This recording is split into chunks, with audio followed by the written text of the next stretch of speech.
Good morning, everyone. I am Press Secretary Philomena Robertson. Welcome to this week's Post-Cabinet Press Briefing. The threat of the coronavirus remains very much a topical issue, and this week again, we have officials from the Ministry of Health present with us. To my left, immediate left, Health Minister, Honorable Nicholas Steele. We also have Acting Chief Medical Officer, Mr. Francis Martin, and the Head of the Epidemiology and the Surveillance Units, Dr. Sean Charles. Minister Steele, I would come to you first. Good morning and good morning.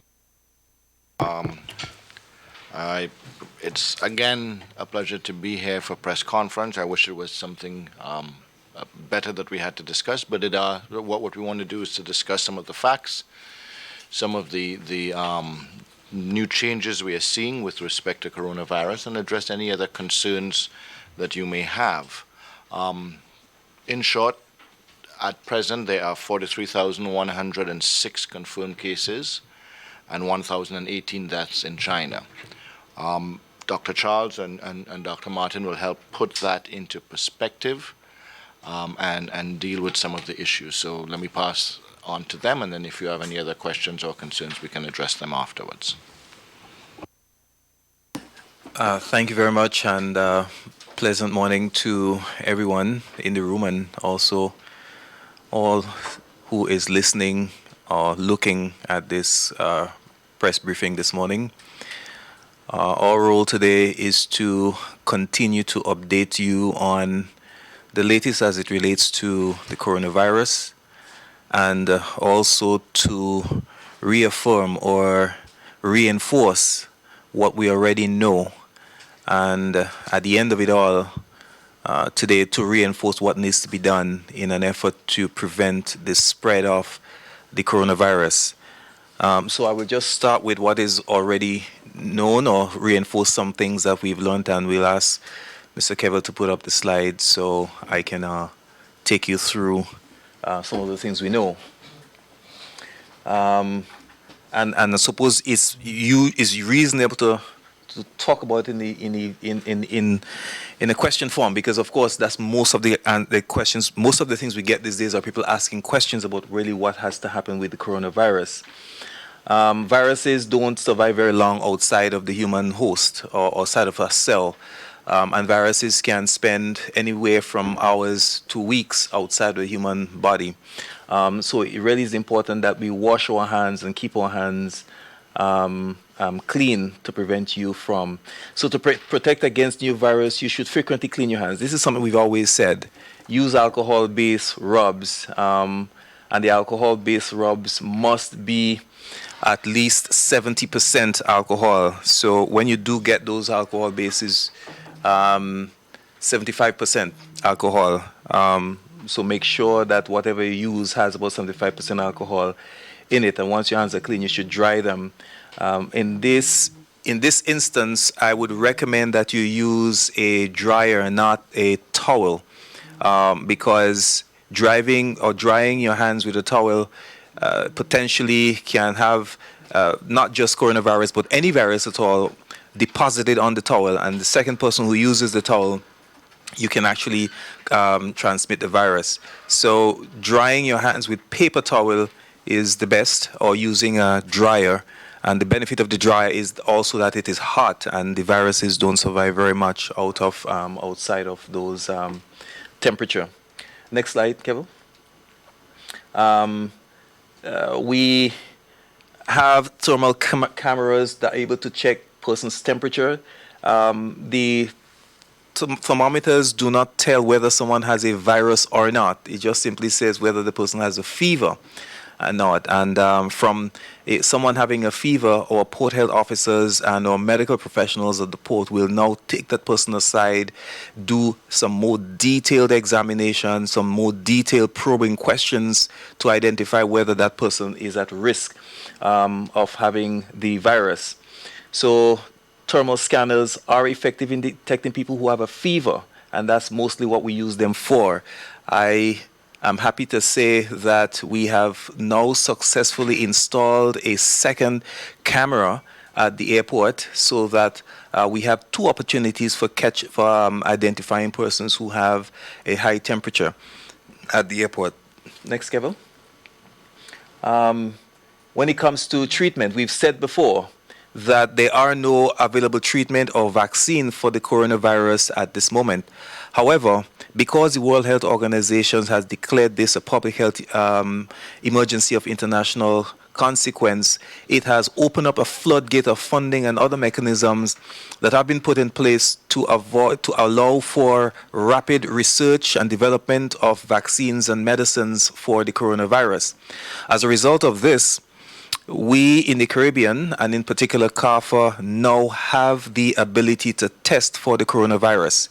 We have swabs that we're able to use to get samples, and CARFA is able to test. So Grenada will be using CARFA for the testing of coronavirus, and this can happen right now as we speak, and that's a plus for us. Next. Antibiotics, and this speaks to a wider problem, a wider issue of people believing that antibiotics can be used to treat viral illnesses. This is a virus, and so antibiotics are not used for it, not useful for it. There is some research out there that suggests that antiretroviral medicines or Calitra can be used to treat the coronavirus. We are looking at that research very closely. If the results seems to suggest that the coronavirus can indeed be treated with Calitra, we are going to be able to treat those in Grenada. I confirmed yesterday that we do have quite a number of thousands of tablets on the island of Calitra that can be used and will be used to treat any person who has coronavirus in Grenada once the research confirms that Calitra can be used to treat it. Next. Or is that it? Kevin? Oh, that's the last slide. I really want to make a point of this.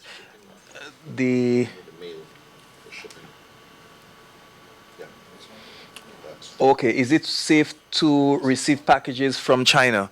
Everyone is so scared of everything, but of course it is absolutely safe to receive packages from China, because as I suggested, as I said to you earlier, these viruses do not survive very long outside of a human host. Viruses need biological particles to be able to survive. So they survive inside of your cells. Once they're outside of your cells, they're harmless and much better if it stays, a couple hours, a few days outside of the human body, then it dies. So everyone must understand that it is safe to receive package or handle things that comes from China. And similarly for other places in the world where the virus is circulating.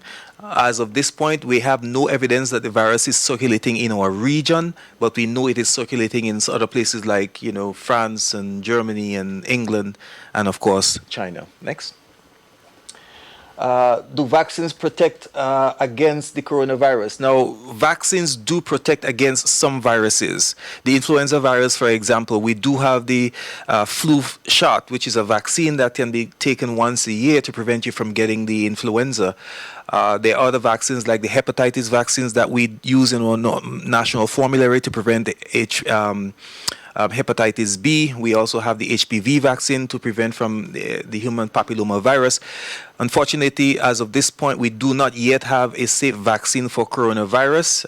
But as I said earlier, a lot of research is happening on it because of the World Health Organization's declaration. And so hopefully we're going to see something soon coming up for the virus. Can pets spread the virus? And at this present, there is no evidence that animals or pets can circulate or transmit the virus to anybody. But of course, as I said, the research is still out there. There's a lot that is unknown about this virus. We have some anecdotal evidence that the fruit bat may be a host or maybe animal that transmit the virus, but we do not have clear evidence of it at this point. We are waiting to see what the scientific community is saying regarding that. But as at this point, it is safe to have your pets at home and not worry about the coronavirus.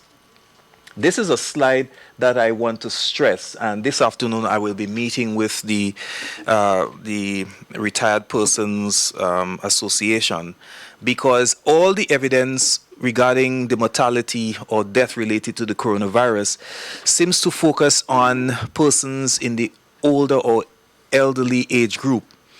The evidence overwhelmingly shows that persons who have immunosuppression or persons who are sick otherwise, persons who have chronic diseases, cancers, if they have HIV, or persons who are severely asthmatic, who is having difficulty with respiratory problems, the overwhelming data shows that these are the persons who are at risk of dying from the coronavirus.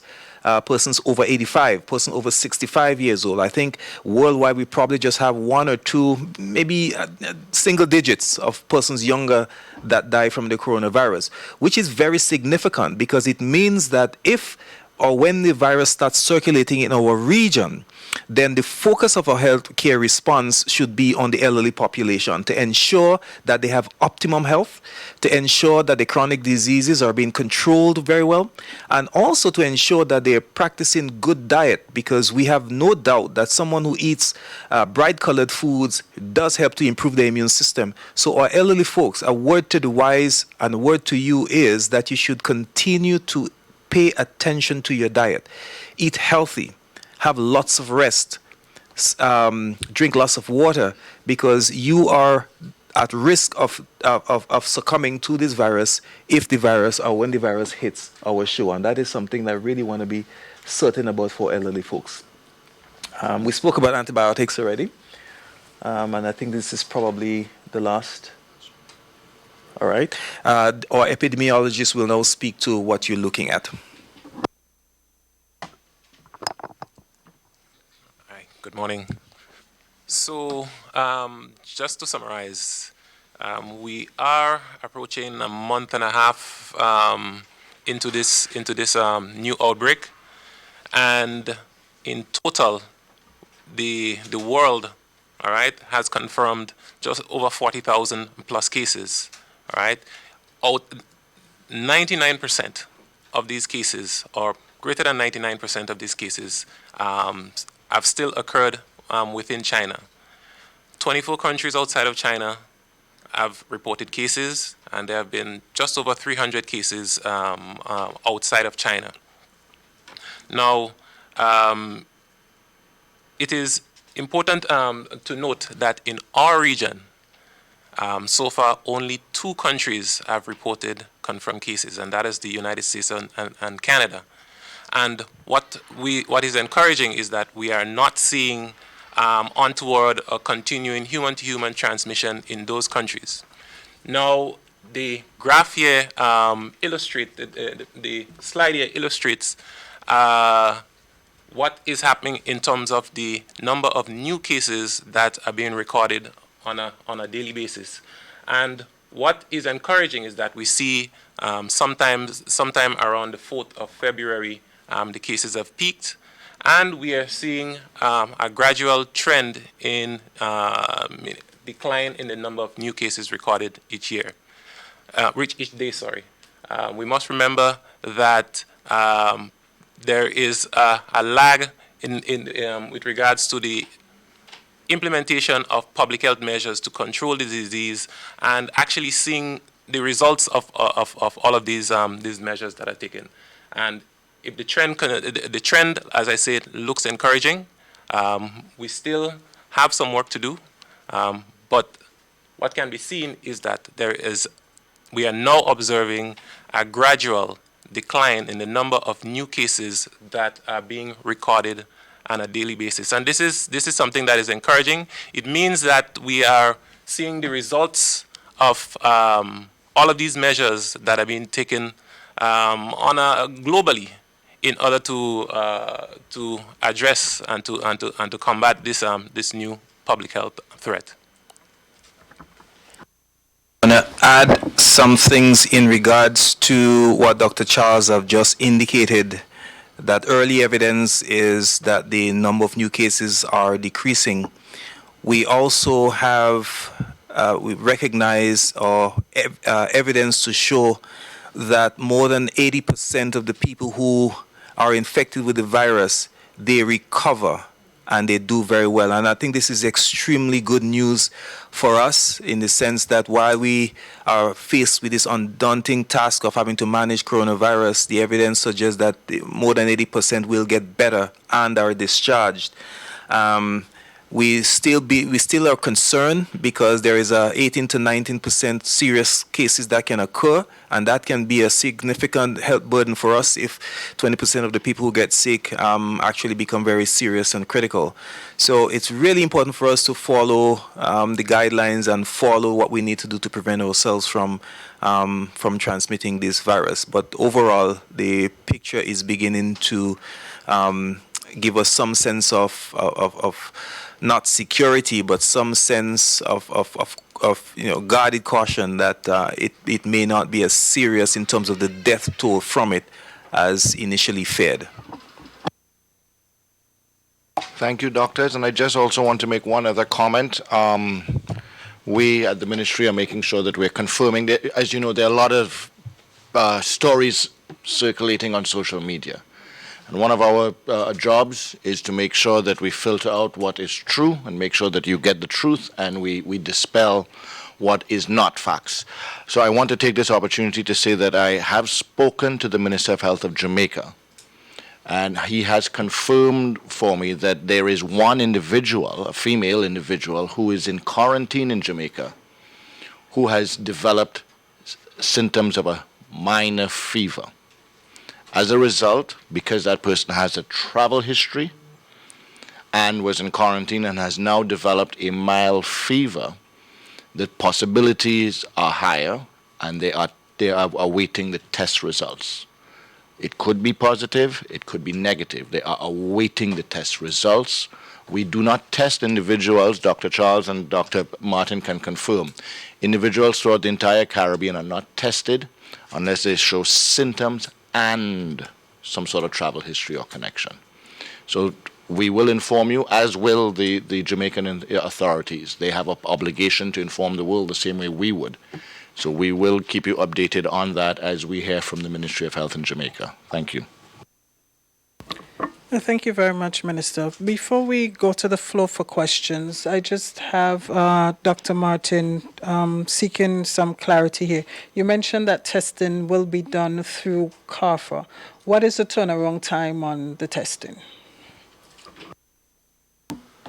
As with many of our smaller islands, turnaround time has to do with travel. That's really what it is, because it takes a couple hours to actually do the test. So our focus is how efficient is our shipping and receiving the samples. CARFA confirmed to us that in a couple hours they can give us a result. And if there's a need for confirmation, well, there's some other DNA typing that they may do if they get a positive test. That might take another 2 days. But in terms of the positive test, in a few hours the result is available. Just to add, in terms of the logistics, as CARICOM health ministers, we have confirmed through all of the various ports, i.e. all of the airports, that the tests will be allowed to transit through on LIAT or Caribbean Airways or any other method, and also that there is a backup of RSS, that RSS logistically will be assisting as well, regional security services with their aircraft if necessary. One other question. It seems to be an overriding concern in social media. Persons are commenting on the other passengers on the flight. So we've had individuals who came in on flights and they've been quarantined. The burning question seems to be, what about the other passengers? So can you explain the rationale there for us? My epidemiologist can confirm what I'm saying because he is a specialist. But as far as I am aware, the science suggests that if someone is asymptomatic, meaning they're not coughing and they're not sneezing, made better if they have a mask on, then literally there is zero chance of them spreading it to anyone within 6 feet. But I would allow the epidemiologist to confirm that. All right. So the disease is transmitted by respiratory droplets that are expelled or ejected when someone coughs and sneezes and so on. Someone who is asymptomatic, they have no cough, they're not sneezing on anyone, the mere fact that they're breathing the same air with you does not mean that you are at risk of getting the disease. All right, the disease is transmitted by respiratory droplets that are produced and expelled when someone coughs and sneezes or so. So if someone does not have these signs and symptoms, then they will not transmit the disease. So there is no risk for anyone else. In addition, any flight where there is a passenger of interest, either through travel or other forms, every passenger is given a health card or information card that they can take with them that highlights to them what are the symptoms to look for. It also has contact information of health facilities and senior health officials like myself and Dr. Charles. So any passenger on that flight, although there are no risks, we still go over above and give them those cards to monitor themselves. And if anything untoward occurs, then they are free to call us or call the health facilities closest to them, and we take care of that from there. Thank you very much, doctors. The floor is now open for questions from the media. Please follow the usual protocol. Identify yourself and your media house before asking your question. Kristalina John, GBN. Good morning to the head table. My question is, from reports we have persons in quarantine. What's the status of those people? We do have 4 persons in quarantine at this point. They are examined every single day. They're visited by myself or the healthcare provider in the area closest to where they are located. We're monitored every day. I monitor them through WhatsApp as well. And as of this point, none of them has shown any symptoms whatsoever. I take daily pictures of the thermometers after testing to ensure that there is transparency in identifying or recognizing whether there's a fever or not. They are all in good spirits. I am thankful that the persons in quarantine actually understand why we're doing so. And it's amazing how they're cooperating with us in terms of doing what they have to do. And so far, they're all very good. We are looking forward to releasing our first one, probably by the end of this week, because that was the first one that went into quarantine. So we all are nervously looking on and hoping that they continue to do well, because I think it's going to be a great day for us when we release our first one. Just as a follow-up question, there are reports that the incubation period would have moved from 14 to 24 days. Is that something that you can confirm, and would the period for quarantine be extended if this is so? I would let my epidemiologist confirm this, but we're functioning on the best science that we know, and we're following the guidance of our lead agency. And as of this point, I have no information that the incubation period has been extended beyond 14 days. Dr. Charles, do you? Yes, I myself, that is not something that I have encountered.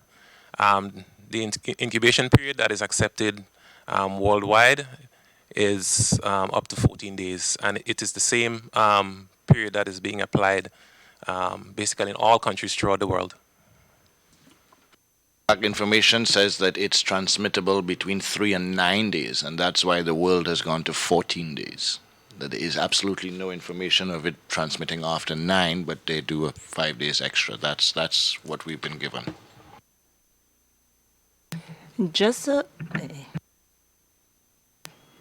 Sherry and Noel, GIS. Doc, just a follow-up to Kristalina's question. You said maybe by the end of the week you may release the first person you quarantined. Will there be a follow-up of that individual after they would have left your care? There isn't a mandate for us to do so, but because this virus is new to everyone, is new to me as a healthcare practitioner, I'm going to keep in touch just to see, but there is not a requirement for us to do that. And Minister, you were speaking about expelling certain rumors and so that's on social media because we know that has been a rather busy platform for the past weeks. Any updates in terms of students and so those who are still in Wuhan and the other parts of China? I know our ambassador continues to speak to our students on a regular basis, which when I say regular, I mean more than just once a day or so. There is a group chat. I have seen excerpts of that group chat, but it's for them within China. And I believe, well, I know for a fact that the students who are here, the individuals who are here in quarantine, have also been communicating and letting us know some of the messages as we interact with them. So yes, there's regular communication and updates, and the Ministry of Education and Foreign Affairs is supposed to be meeting with the parents and family of those individuals within the next day or two as well. And one other bit to clarify for us as it relates to the students, you're hearing that some of them may have escaped through loopholes on their own and the scholarship may be in jeopardy and so any information as to that aspect of it? Sure, what do you mean in terms of escaped through loopholes or so? You know that there was an actual lockdown and you're not supposed to leave certain places. You're supposed to be within the confines, maybe we should say, of your dorms and so. And some of the students, well, as I'm telling you, we're trying to sort out the social media bit, would have... Yeah, I don't want to take that the rumor and make it an issue, but remember that at present, schools are closed in China. They extended their New Year's vacation. Most of our students would have been on holiday anyway, not attending classes. And there's been a delay, especially in Hebei province, on the starting of classes. I know that some students who were traveling outside of China, I know of one individual in particular who was on vacation in the Philippines, didn't come home but went to the Philippines, is supposed to be going back to China within the next day or definitely within the next week to prepare for classes, because he's not in Hebei province, so he is going back to China. There are others who are here that are already making plans or beginning to have discussions about returning to China to attend school once school opens back up. So there have been numerous conversations on that level. I think the one thing that I can confirm is that some of our students who are outside of China are already making arrangements to return to China. Okay, I do have another question to the Minister in relation to two cruise ships yesterday. I understand that they were not allowed to really, say, dock in our ports. Can you really confirm if that is so and the reason perhaps behind? Over the last 48 hours, 72 hours, we have had some issues with in the region as a whole with two cruise ships. One in particular was asking to make a call to Grenada, and we did not grant it permission to disembark or even to come to port here. That was because more than 2% of the passengers were infected with a gastrointestinal outbreak. Not upper respiratory tract, gastrointestinal outbreak. It is just a coincidence in our level of heightened alert that this has become newsworthy. But it is normal that if a cruise ship or any vessel has more than 2% of its crew infected, that we would deny what is called pratique. We would deny it the ability to come ashore or to disembark all of its persons. Under 2%, the individuals are quarantined on the ship. So one vessel did meet that, and then another vessel that was making a call to St. Lucia, when it got to St. Lucia, did have a high percentage of upper respiratory tract infection as well, the flu. But we treat all now with a heightened sense of alert based on the travel history, the type of passengers, or where they have come from, not necessarily nationalities, but where they have come from. I have one follow-up question to something Cherry spoke on just now, or asked about. Would there be a meeting with parents of who has children in China? Would you be meeting with parents here? Parents, family in general of persons who have students, of the students in China will be met within the next day or two by Ministry of Education and Ministry of Foreign Affairs officials. Minister, just a final question for me, but it's health, but it's on another issue. A few weeks ago, you mentioned about the dialysis and the increased payments. I've spoken to some of the patients. They have confirmed the receipt of the extra monies. Any updates on the actual dialysis treatment at the hospital? Yes, we're going ahead with that. We have finalized that. It is going to start a little late because we put all resources in the last couple of week and a half on coronavirus. But I would expect we'll probably be about 2 weeks. So where I said the middle of February, we'd look at the end of February, I think, or first week of March, where we would be starting that service here. Just one quick question for Minister. Minister, a response of that magnitude, of course, would require a lot of resources, both human and otherwise. We know that a number of stakeholders are playing an integral role in that.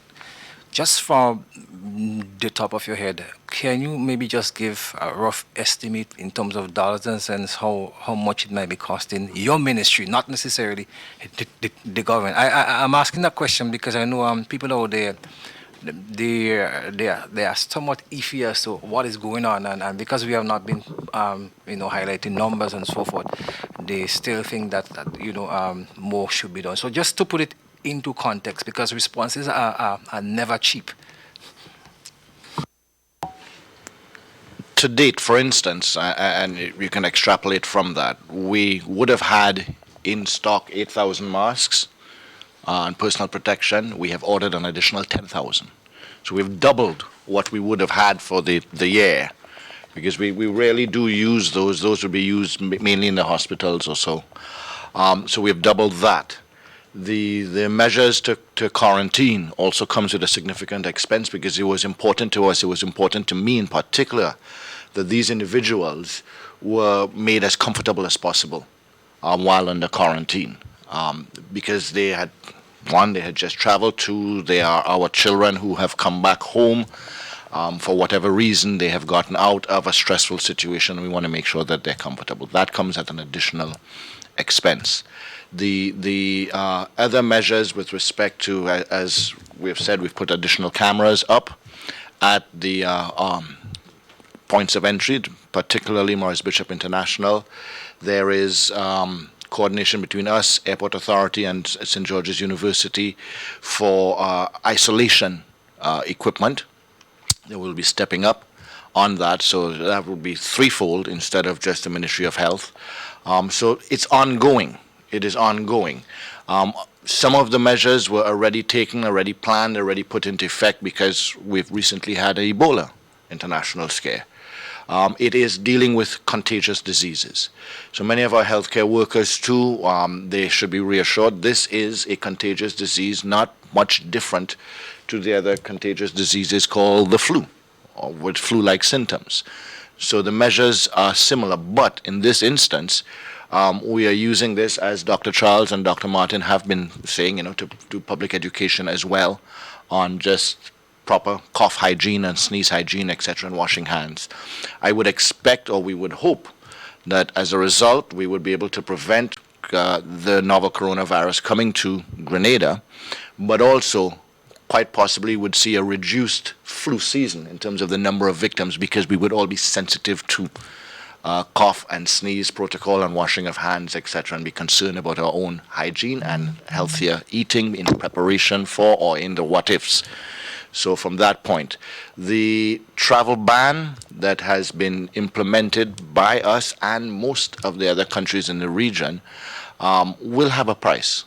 The cruise ship callings being on heightened alert and us turning away certain cruise ships, and it becoming a public thing, that means that individuals who may be looking in a month or so to by now to go on a cruise ship may be canceling or so. So we may see a reduced cruise ship season. So the costs develop both from income as well as the costs of the Ministry of Health or Morris Bishop International. We've had to make sure that there are additional nurses on call or available for surveillance. Dr. Martin and Dr. Charles have been all over, our health information officer as well, producing various information.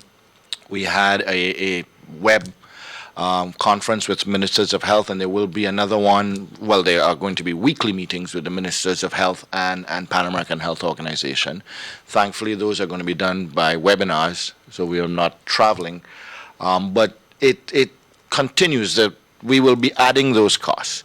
But at the end of the day, whatever is within our means, financially or otherwise, we will do to make sure that we protect all of our citizens. Okay, another question, the second receipt of the camera or the detector you said at the airport, is it installed? And secondly, I need an update on the oxygen plant at the General Hospital. Is it operational, please? The first question I can confirm. The second camera at the airport is installed. The monitors are installed and is in working condition. With respect to the oxygen, we are purchasing oxygen right now, as opposed to the production of. The plant is not completely down, but in order to safeguard regular supply, we are purchasing oxygen from the local supplier. And we have also decided and finalized on and will sign the deal, so to speak, on a brand new oxygen plant, because we needed to get one anyway for the phase 2. What we have done is get a larger one that will be able to handle the entire hospital operation. So the existing plant will become a backup plant, and we will have a brand new plant that will be able to produce our national demand, because we believe that it is necessary to have those redundancies, so to speak, with something essential as oxygen. And we would still have as well the ability of the local supplier and the regional supplier. Being so, can persons still access, say, services using oxygen? There's been no interruption of services using oxygen at all. No interruption. Just kudos to my technical team. The second camera installation completed at after 9 o'clock last night, so they were still on the job. Do we have any further questions? Final word, and I think the doctors will back me up on it. As we hear and we have your attention, and we're speaking about public health, we also want to make you aware that there is a large percentage of Sahara dust in the atmosphere right now. And as such, persons with asthmatic conditions should be aware of that. They can speak some more details on that. Yes, that's correct. And Minister, I should have been the one to speak about it, because of course I've done research on Sahara dust, and which is now published. We are currently experiencing a plume of dust across the ocean, and the research indicate that those very small respirable particles can pose a significant problem for persons who are predisposed to respiratory problems, and in particular asthmatics. So we really want to encourage asthmatics out there to stock up on your medication, on your puffs, ensure that you have regular checkups with your physician to prevent those from happening. Those persons who are asthmatic, I'm pretty sure they're going to be able to remember which of those puffs are the preventable puff. That's the Becotide. So if you do have your Becotide, keep it close by, because that's what you're going to use to prevent yourself from getting into an asthma attack. If perchance the asthma attack actually come, then you change to your Ventolin.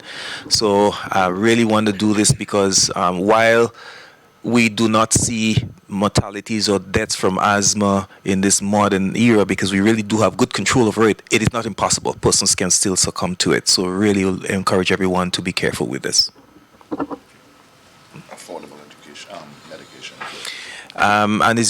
And as it relates to the medicines itself, I can confirm that in our national formulary, the essential medicines for asthma is present in our national formulary, and so persons can get those medications at no cost to themselves or minimal cost to themselves. So it's really affordable if persons really want to go out there and get it. And in the rare event that someone really doesn't have the $2 or $3 or $5 to pay for it at the pharmacy, I can use my office to ensure that they get it without having to pay that nominal cost. So there is no excuse for someone not going out there to get their asthma medication.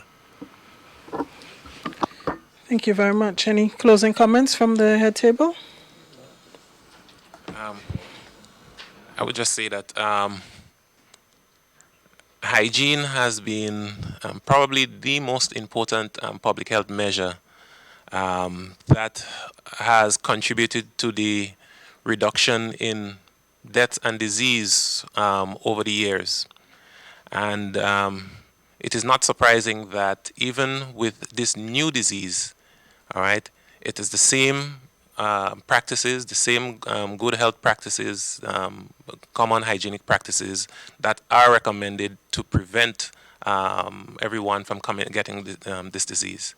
So we want to encourage persons to practice good hygiene always in an attempt to address even this new disease. I want to thank the team. They have really been doing double time and beyond. Dr. Sean, Dr. Martin, and others, Kevil, those who have been giving us technical support, our surveillance team at the various ports, Morris Bishop at our cruise ship port and in Carriacou have been in regular contact with us, communicating on all different levels, and that we have been experiencing tremendous support as well from Pan American Health Organization and CARFA. CARFA in particular have almost daily we speak at the CMO's level as well as at the ministerial level. We'll be speaking to the directors, and so there's a constant sharing of information and a back and forth communication. So I just really want to thank the entire team that has brought us to this point so far and will bring us through this crisis and the next one after that. Thank you. Thank you very much, Minister. Well, this is where we come to the end of this week's post-cabinet press briefing. We're still pretty much consumed with the threat of the outbreak of the coronavirus, but you can rest assured from the words of the officials here this morning and all of the assurances that they have been given over the last couple of weeks that we are taking the necessary steps to help ensure that this threat does not penetrate our borders. So despite the threat, there's still a lot of good news. Use proper personal hygiene, second camera installed at the airport, no evidence yet that the virus is circulating in the region. There's no vaccine, but lots of research is underway. It's okay to receive mail from China. So in the midst of it all, there's a lot of positives. Okay? I'm Press Secretary Philomena Robertson. I'll see you again next week. Thank you so much for joining us this morning.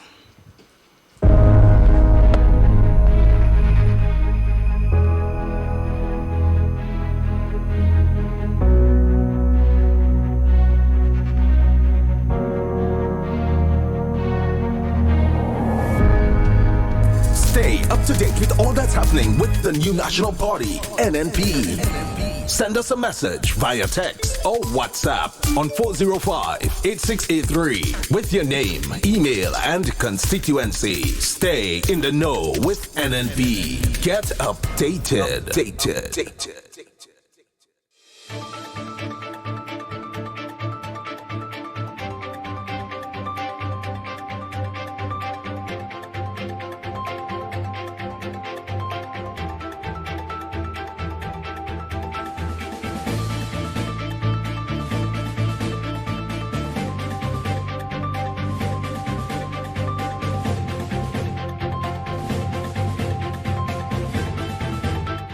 Prime Minister calls out those fueling fear among the population over the coronavirus.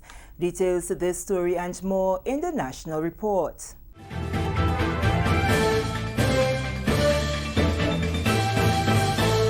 Welcome back. With the details to the news for Monday, February 10th, I am Sharian Noel. Grenada's Prime Minister is taking issue with those who are using current developments surrounding the coronavirus to create panic, fear, and distrust among people. During his address to mark the 46th anniversary of the country's independence, Dr. Mitchell said, making irresponsible statements and arbitrarily fueling fears only serve to create unnecessary doubt where there should be absolute clarity. He assured that Grenada has taken decisive action to help prevent the disease from its borders and affecting its people.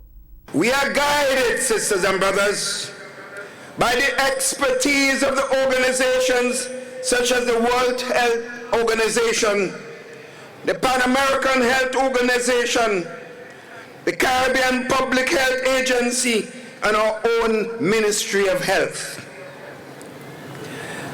The Ministry of Health and the Grenada Airports Authority have fully activated their response protocols, and all persons arriving at our ports of entry are appropriately screened. This is so no matter what else you hear. Over the weekend, health officials placed another Grenadian in quarantine, bringing to 4 the total number of Grenadians quarantined to date. The latest traveler, identified as a student, left mainland China and landed at the Morris Bishop International Airport just after 9 p.m. on Saturday. On arrival, Ministry of Health personnel, Port Health, Immigration and Airport officials acted swiftly to isolate the individual from the general population at the arrival area. In keeping with established protocols, as soon as the aircraft landed, it was boarded by a Port Health officer who informed the flight's captain of the concern. The student was screened and interviewed by medical personnel. A review of the student's travel documents by immigration officials verified that the individual left mainland China on February 7, 2020, hence the execution of the mandatory quarantine order on arrival in Grenada. During his Independence Day address, Prime Minister and Minister of National Security, Dr. the Right Honourable Keith Mitchell, commended the proactive approach being taken by the Ministry of Health and the Grenada Airports Authority to help ensure that the threat of the coronavirus does not penetrate our borders. Moving along, government says it will be immediately embarking on a special infrastructure program focusing on serious upgrades to roads, especially the entire Western Corridor. Prime Minister Dr. the Right Honourable Keith Mitchell says work will also include the continuous upgrade of the country's water system. His remarks were contained in his address to mark Grenada's 46th anniversary of independence.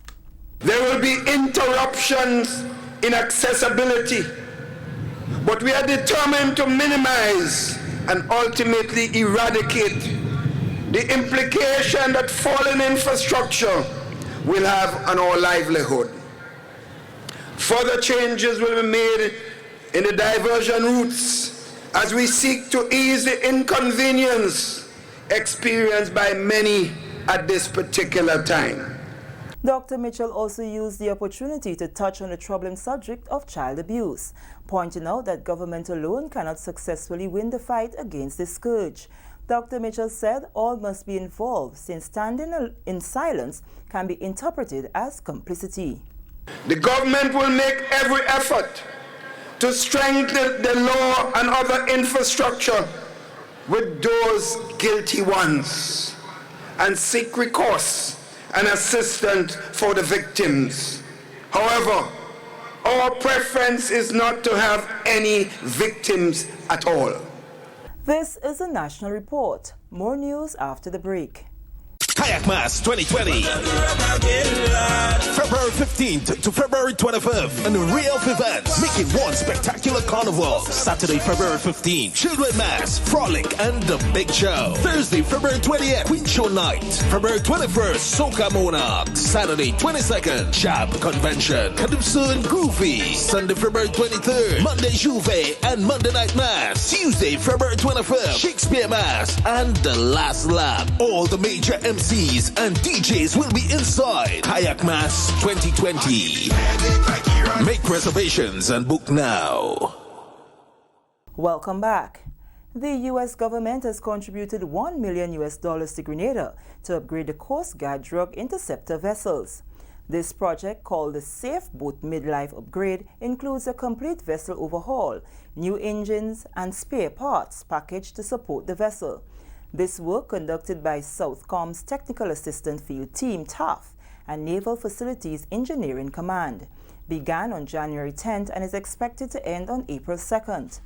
Upon completion, it will extend the life of the interceptor vessels an additional 6 to 7 years and enhance regional security.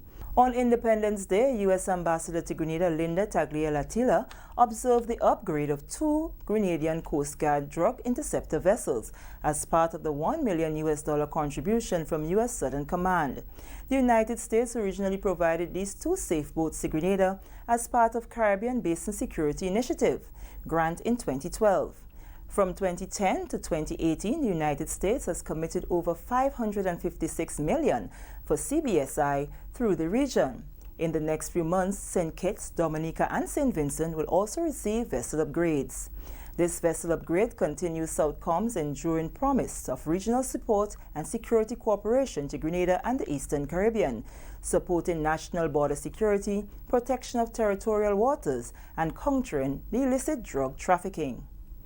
The project is part of the U.S. Embassy's U.S. Caribbean 2020 strategy, which focuses on cooperation in the areas of security, health, energy, education, economic prosperity, and diplomacy. The 6th staging of the Made in Grenada Expo, organized by the Ministry of Trade and Cooperatives, was deemed a success. The expo was held at the lawn of the Kirani James Athletic Stadium on Friday, February 7th, where producers of local arts and craft, confectionaries, body lotions, soaps, paintings, and clothing used the opportunity to showcase their products, generate sales, and create new contacts. Green Island Cosmetics, headed by CEO Ronald O'Neill, produces skin lotions. Mr. O'Neill says his company uses locally grown plant products in each of their formulations. We have also discovered from people who have used it that persons who have swelling of the legs from poor circulation, that it works well for poor circulation. So that's another use of it's really formulated as a moisturizer, but it also can work for this. Another local entrepreneur, Harry Prince of Subi's franchise, explained how they utilize end materials from production of beds, tables, and chairs in the workshop to make tissue holders, placemats, and other household items. These are ends of material that we use from when we do beds, space savers. So we have here the cutting holders, as you see. Everything come wooden because you realize now the metal tend to rusty. So we come up with the idea to do the cutting holders, and these comes in varieties of wood. So we have the moho, we have the mahogany, we have the cedar, we have the pine, and we use it. And we have the simple ones. The simple ones, it goes like that. So the rod comes in the center, and then we have the table mats here. We have the table mats. You fold it and put it away when you're ready. You fold it. So you make it. You take it off, and then you put it away when you're ready. And these are the same tissue holders. We put it on the wall. Sometimes you don't want it on the table, but you put it on the wall. So you make it a bit more convenient for you based on what you're doing. So nothing in your way. And we have the cutting holders in the end. That's a moho. And basically that's what we have for now when you have the rolling pin. Pure Elegance Designs was another company exhibiting at the Made in Grenada Expo 2020. We've been in business for the past 4 years now. So far it's going good because we also give a lot of dignitaries on so. We have like the peacock print here. The last time when the Duchess was here, she bought some of the peacock print from us. Okay, we also, most of our product here, locals support very well with us, and when they see the quality of the product, it amazes, especially a lot of men. It amazes them to know that it is locally people here do this product. We do clutches, necklace, earrings. We also cover shoes in fabrics. We have different types of fabrics here, and necklaces. Also, we do fascinators. This is who don't like to wear a hat. We have fascinators, or we also do headbands to also match. T-shirts with different prints signifying the patriotism of our people in observance of Grenada's birthday is another growing business in Grenada. We were looking for something, our family, we were looking for something different to wear for our independence one year, because the t-shirts and so that we see are just a little Grenada with a flag. And so we just wanted something interesting and exciting. And we were trying to get away from making, we normally used to make the clothing and wear the clothing, and that got a bit tired. So we said, let's do some t-shirts for ourselves. And we showed it to some of our friends. And the first one we did was this one. And we showed it to some of our friends. And they wanted us to print it for them too. So that's how it started. We started printing for them, and then every year we just try to do something different. And that's how this came about. So is it fair to say that the product is well received on the market? Yes, it is well received. We could say from like November, people start calling us, we want to see what you're coming with in February. And we have persons who wait for us so that to see what we're coming up with. We will send it to a few persons for them to critique before we put it out. We'll make our little tweaks and then we'll come out. This year we wanted to go simple and we wanted to do something that represents our heritage. So if you look in the jersey itself, you will see very intricate aspects of it within the 1974. The exhibitors told the GIS that the majority of the people who visited the various stalls were impressed by what they saw on display. And with that story, we come to the end of the National Report for Monday, February 10th, 2020. On behalf of the entire news and production team, I am Sherry-Ann Noel, thanking you for viewing.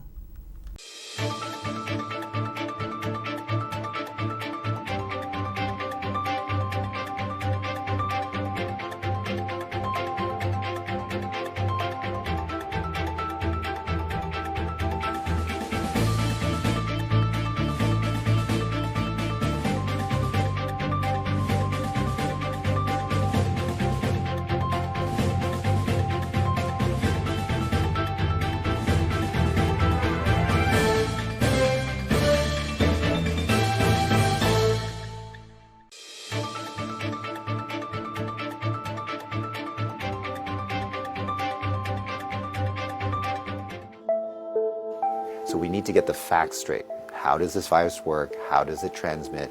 Where does it want to go? And let's protect ourselves. I'm Dr. Peter Lynn. I'm a family physician in Toronto, Canada.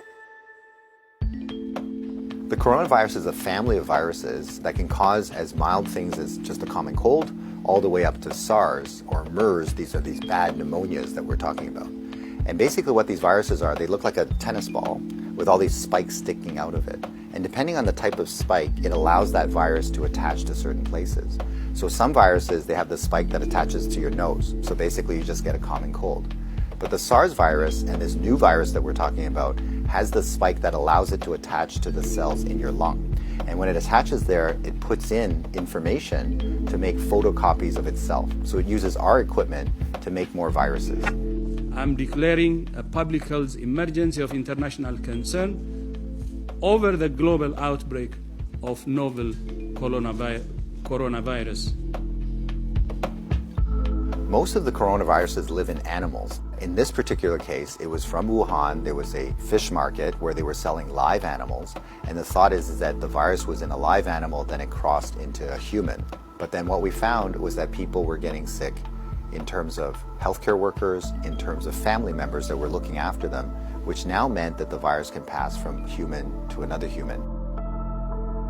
Just like all viruses, it needs to reach a target, which is your lung. And it has to get there with your help. It has no feet and no wings. So therefore it needs us to move it there. So that's why we keep saying, don't hang around sneezy people because you're gonna breathe it in. And don't touch your face because that's how the virus is gonna get in. The masks are helpful, but they're not necessary because they're leaky. The ones that you and I buy basically have pockets here, so therefore the virus can get in. What the masks really do is they stop us from touching our face. If you're sick, we tend to mask you, so therefore you're not spewing out the viruses to other people sitting around you. The true people that have the real masks are the N95. Those are sealed. These are for the doctors that may be caring for the patients. So in the beginning, the coronavirus will cause kind of like flu-like symptoms or a cold. So people just get the stuffy nose, that kind of thing. But you'll understand that as soon as that virus starts manufacturing in your lung cells, they're producing all these copies of the virus, all of a sudden now you kill the lung cells. So now you can't exchange oxygen, and that's why one of the early symptoms is people get very short of breath and they tend to have a difficult time breathing, and that's why they end up in hospital. So currently, unfortunately, we don't have a direct treatment for the coronavirus. So we don't have a medication that can kill it off. And so it's really supportive. So in other words, the patient can't breathe, we give them oxygen, help them to breathe. They can't drink, so therefore we give them fluids to support them. Their kidneys begin to shut down, we help them with all those things. So it's a very supportive process. This is a new virus that we've never seen before. So our immune system, our army, are having a hard time figuring out what to do. So usually what we have to do is we make something called antibodies. So these are things that can grab onto the spikes that we see on the virus, and it will get rid of the virus for you, and that will actually bring you back to good health. So therefore the elderly may have a worse outcome, and of course the young children. So the babies, their immune system is not so good either, so they may not make those antibodies as well. So just remember, your hands may be with virus. Virus cannot hurt you because it can't get through the skin, but the moment I do this, now I've brought the virus right to where it wants to go. So let's remember not to touch our hands to our face. So let's say you think that you might have been on a plane or you might have bumped into somebody that has it. What should you do? So the first thing is to contact a healthcare worker to tell them that potentially you have it. If you're feeling symptoms and you're going to go into a facility, call ahead. Okay, so whether you're calling the paramedics or whether you're calling the hospital or your doctor, just mention that you were on a flight. If you don't have any symptoms, then what we do is a little bit of a self-quarantine. In other words, we can just keep you away from other people, and so you don't go into parties, don't go with your friends, don't go into public transportation. So we can contain it very easily by making sure that you do a self-confinement, so to speak, for the, let's say, 7 to 14 days is the longest incubation time. So after that, if you're feeling well, then you don't have anything to worry about. So if we get the facts right, then we don't have to be overly worried, but we do the right things so that we don't get the virus ourselves and that we don't pass it on to others. And if we look after each other in this way, this virus will have nowhere to go. It needs us to move it, it needs us to make copies for it, and if we don't help it, then the virus will stop. So we have the power to do that right now.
I love my Grenada, my homeland forever. Sing the chorus louder, tell them about Grenada, the land of my grandfather. She will always prosper. Whoa, my Grenada, land of roots and culture. Pure Grenada, the small but beautiful and unspoiled tri-island state of Grenada, Carriacou and Petite Martinique, is located in the Caribbean with a population of just about 100,000 people. Led by Eric Matthew Gary, Grenada got its independence in 1974 from Great Britain and had 7 prime ministers since independence. Keith Mitchell is the country's sitting prime minister and is also the longest-serving prime minister in Grenada's history. He is described as one of the most visionary, respected, and accomplished leaders in the world. The large majority of Grenadians are happy with his leadership, and in 3 national elections, the people have voted and gave his party an unprecedented clean sweep at the polls.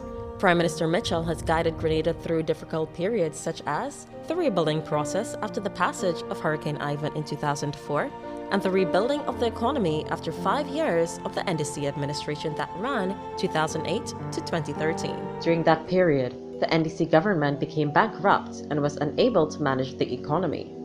They had to resort to selling multiple government properties to the NIS to pay salaries of public workers. At no time during that period was any public officer able to get an increase in salary or increments owed to them. The NDC government was plagued with infighting and scandal. After just 2 years in office, the NNP government paid public officers increases and increments owed to them for the period 2009 to 2012 to the tune of $58 million.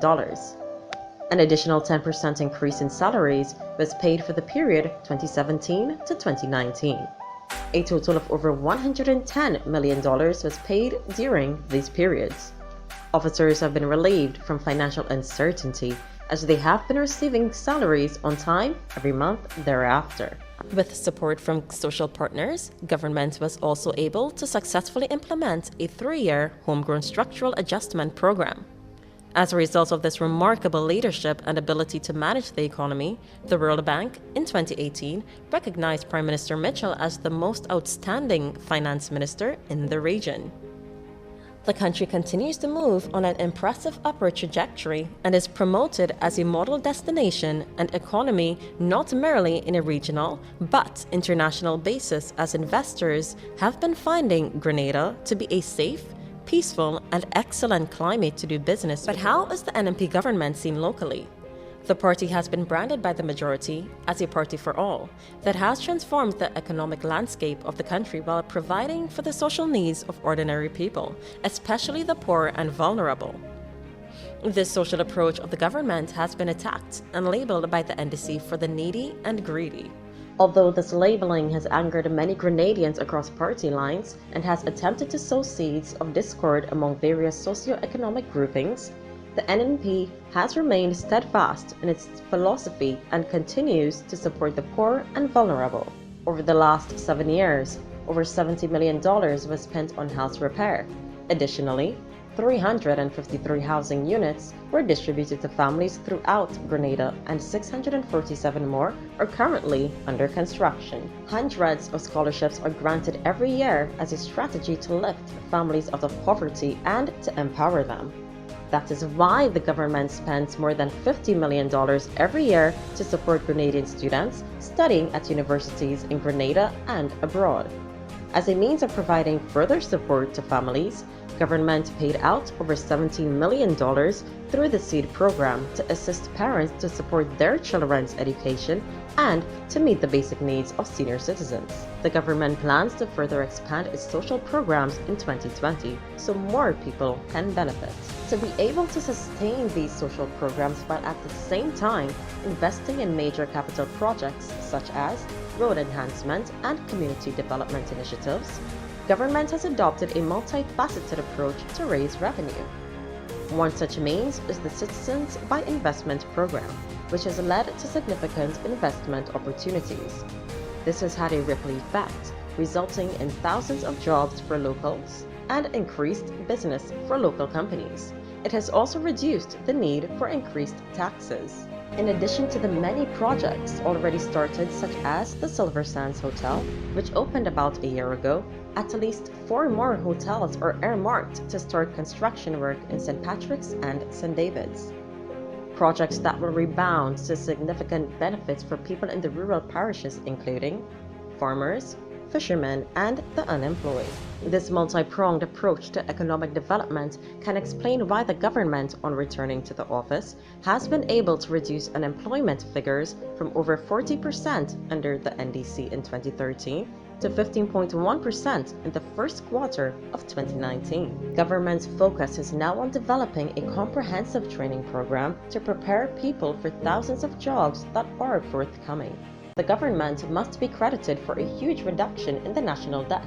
During the 2008 election campaign, the NDC accused the NNP of incurring high national debt, but the NNP has always argued that the debt, which was incurred mainly for major government projects, is not the real issue. The party has explained that the most important issue regarding the national debt is the country's ability to repay its debts. With this philosophy in mind, government was able to successfully reduce the debt to GDP from 108% to 55.8% in just 7 years. This outstanding achievement provides additional room for government to create far more opportunities for the people of Grenada, Carriacou, and Petite Martinique. On November 19th, during his annual budget speech, Prime Minister Mitchell announced a $1.46 billion budget. One of the biggest focus of the government in this new budget will be to improve healthcare services. Already, millions have been committed to a national health insurance initiative, and JIPA, a US-based company led by a Grenadian, Dr. Castroned, was contracted to lead the process. Responding to a recent video created by a foreign company, coordinated and marketed by opposition elements in Grenada, with the intention to destroy the reputation of Prime Minister Mitchell and to destabilize the government, key supporters of the ruling party say that it is unfortunate that opposition elements in the country will choose to put selfish ambitions and party politics before country, going out of the way to discredit the country internationally with lies and rumors. But Prime Minister Mitchell says his focus now is on building Grenada and providing opportunities for the people, and as a result, he will not allow himself to be drawn into an opposition's strategy aimed at derailing the success of the country.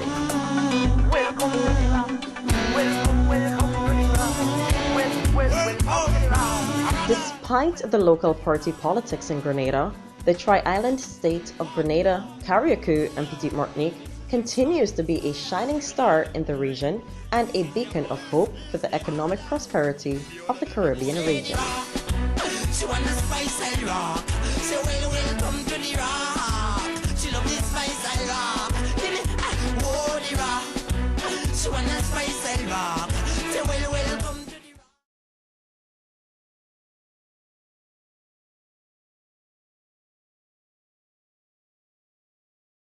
Good morning, Grenada. You're listening to Hard Talk Grenada.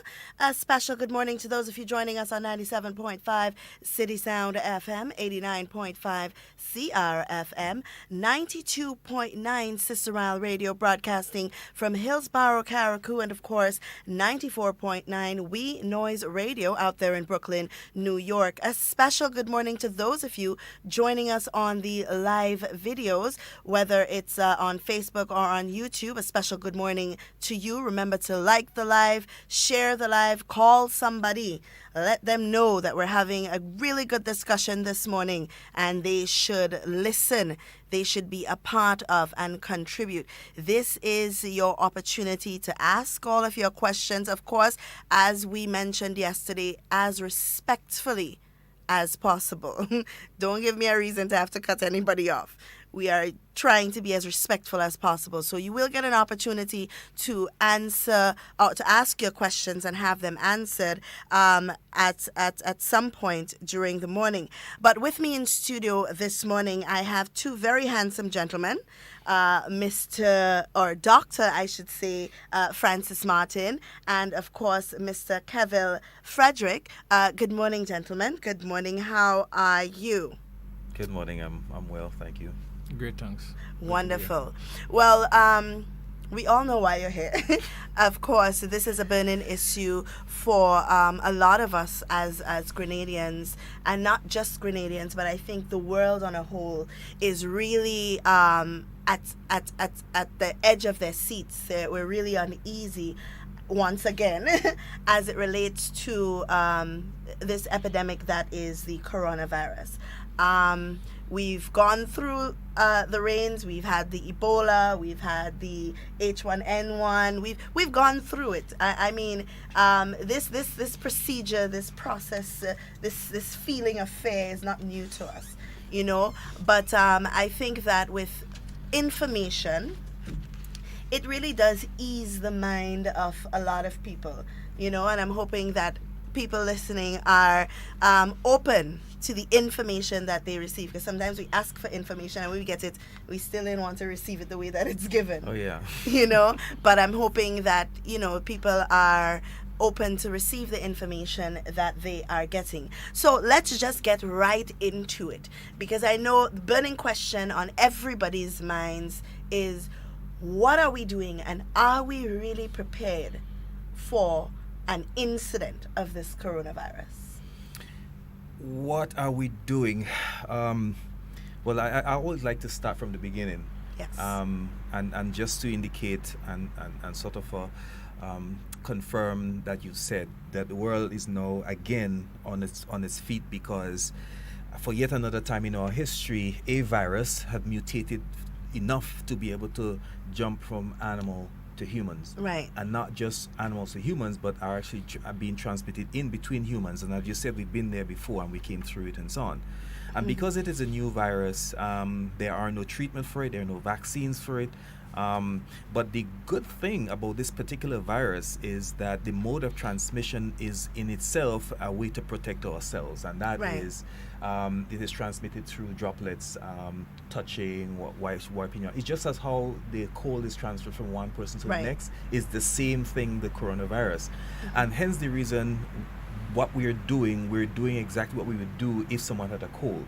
Right. That is, we're saying to people, first and foremost, and we need to reinforce that during the program, you must practice good cough etiquette and hand hygiene. Wash your hands for 20 seconds, cough into your elbows, stay within social distance of another person and not go into their personal space, because if they're coughing, then you can transmit the virus through droplets and that sort of things. Right. And so that is the most important thing, getting the information out there. But let's deal with the fears of the people. People worried about trans-border crossing, the virus moving from one part of the world to the next, and people are supposed to be concerned about that because that's the public health risk. Right. So first, we look to see what our World Health Organization and our regional partners are saying regarding to the risk levels and what needs to be done. So we're in constant contact. The Ministry of Health is in constant sort of daily contact with the our Pan-American Health Organizations or Caribbean Public Health Agency, which gives us the overall science of it, the updates and the guidelines as to what countries' response is supposed to be. Right. At the moment, the response says that we should do heavy surveillance at our ports because we think that it's going to come in at a port. So at our health facility at the international airport, we've ensured that we've been there with our nurses, we share the guidelines with them, we train them, we continue to reinforce what we've always been doing anyway, just a matter of reinforcing it. Mr. Frederick will speak about our thermal cameras that was installed and the kind of process that we need to go through if anyone has any suspected symptoms. We've also put together our screening area and our holding area for quarantine if there needs to be quarantine. Or isolation, so to speak, of any person should any one of them have fever or show any signs. So those we have in place. Right.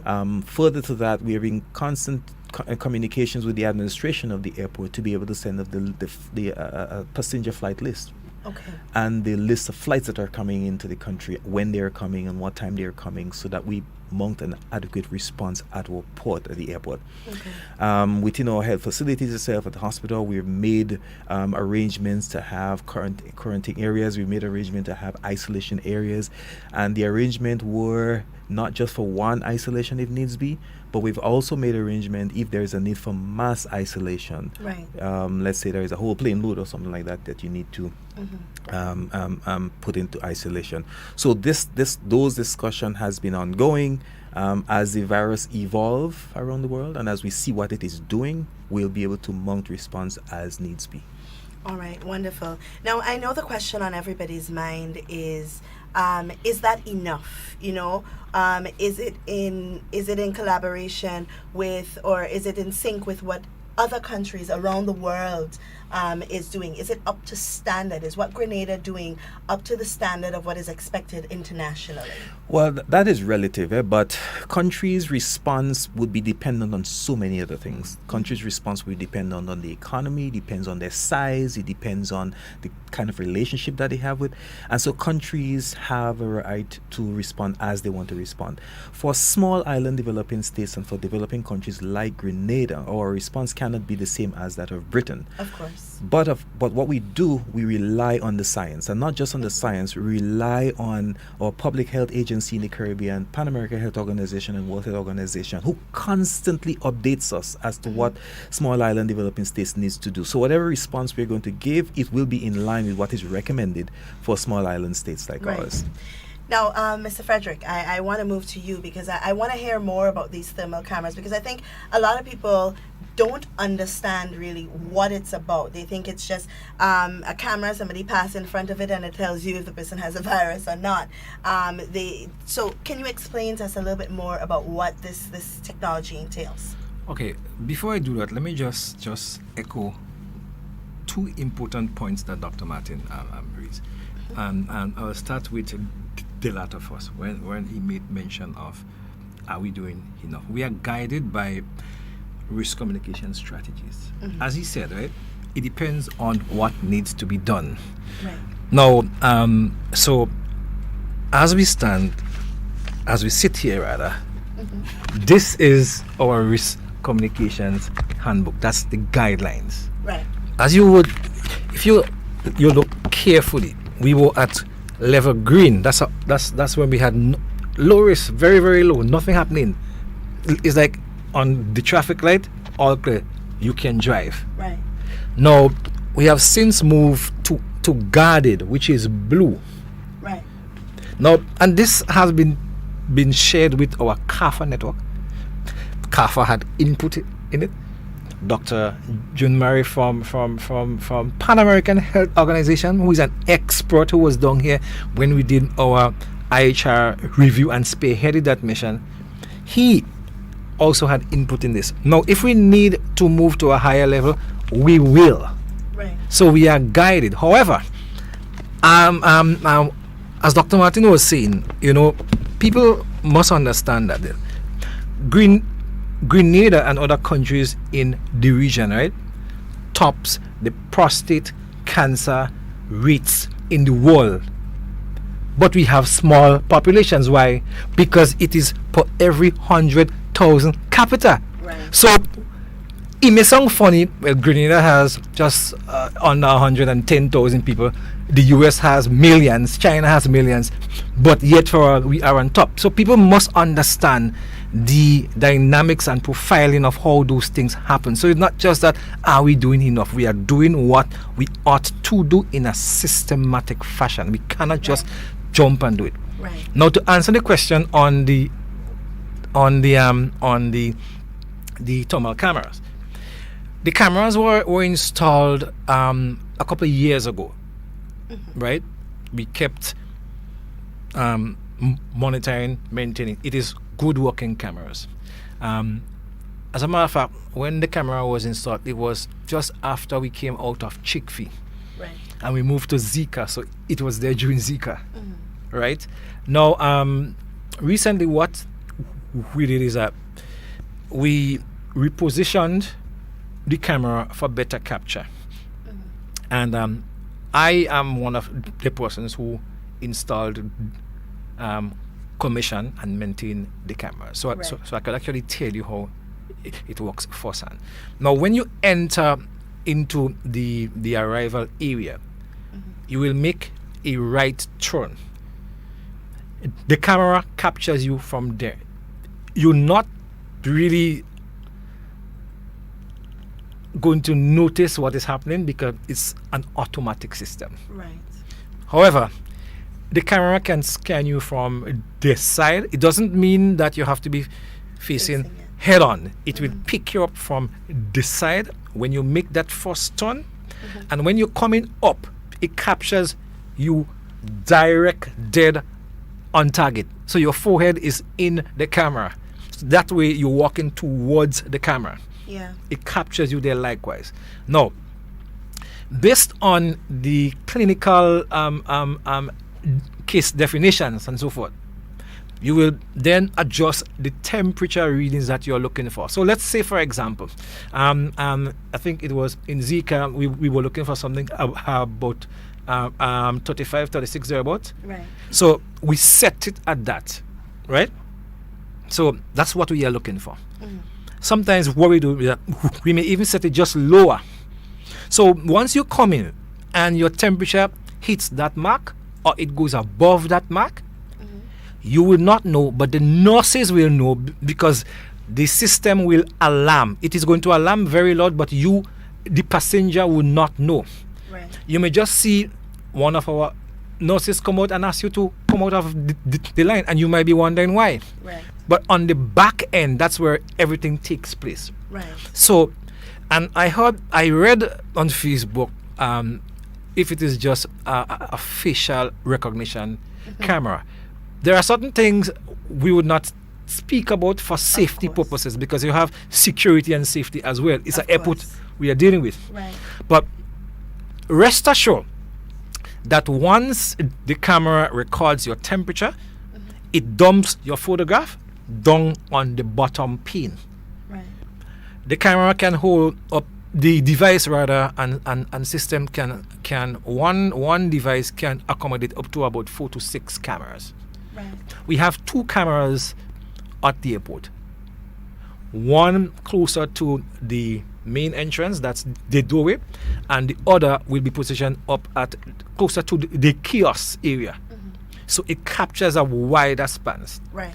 Now, we also can sit in the ministry and monitor that. It's science and technology now we are dealing with. Dr. Martin can sit in his office and see everything that is going on with that camera. We can review it because, and it does not depend solely on internet, right? Because it will record everything and dump it there for you. Right.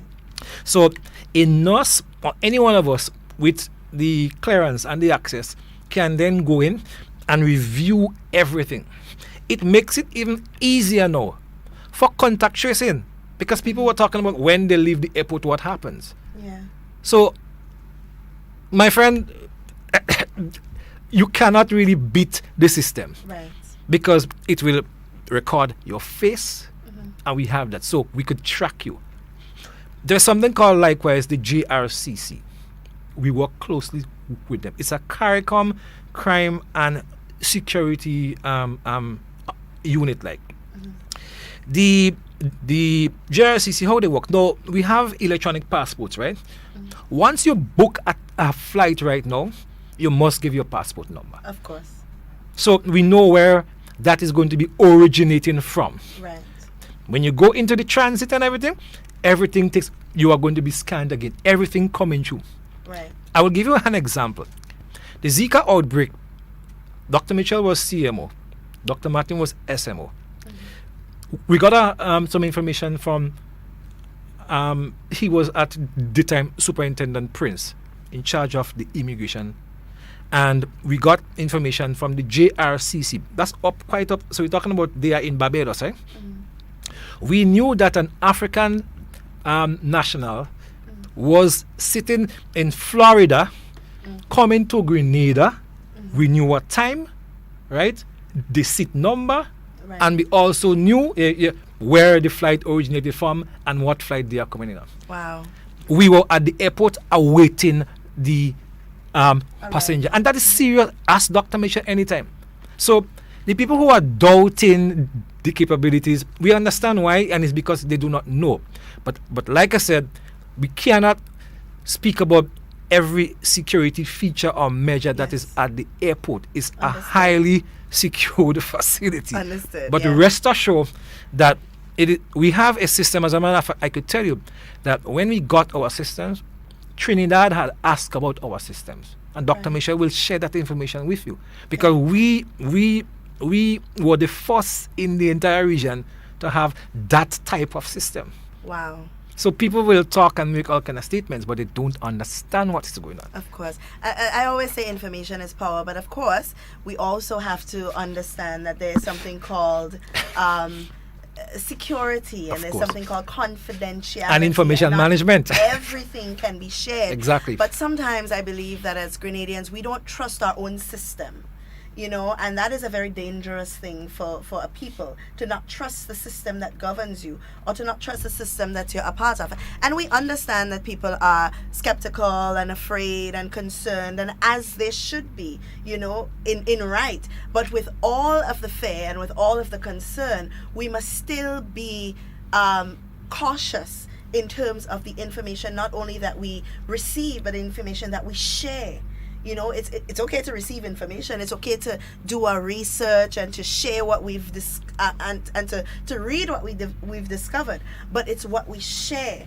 Yesterday I put up a post that says that not all information or not all news sources are credible, especially when you're dealing with something that is so international.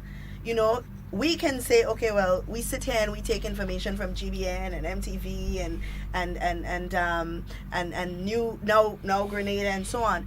However, when we go on the worldwide internet, you don't know who's sitting behind a computer writing a story. So you may read a story, it may sound good, but the information in it may not be factual.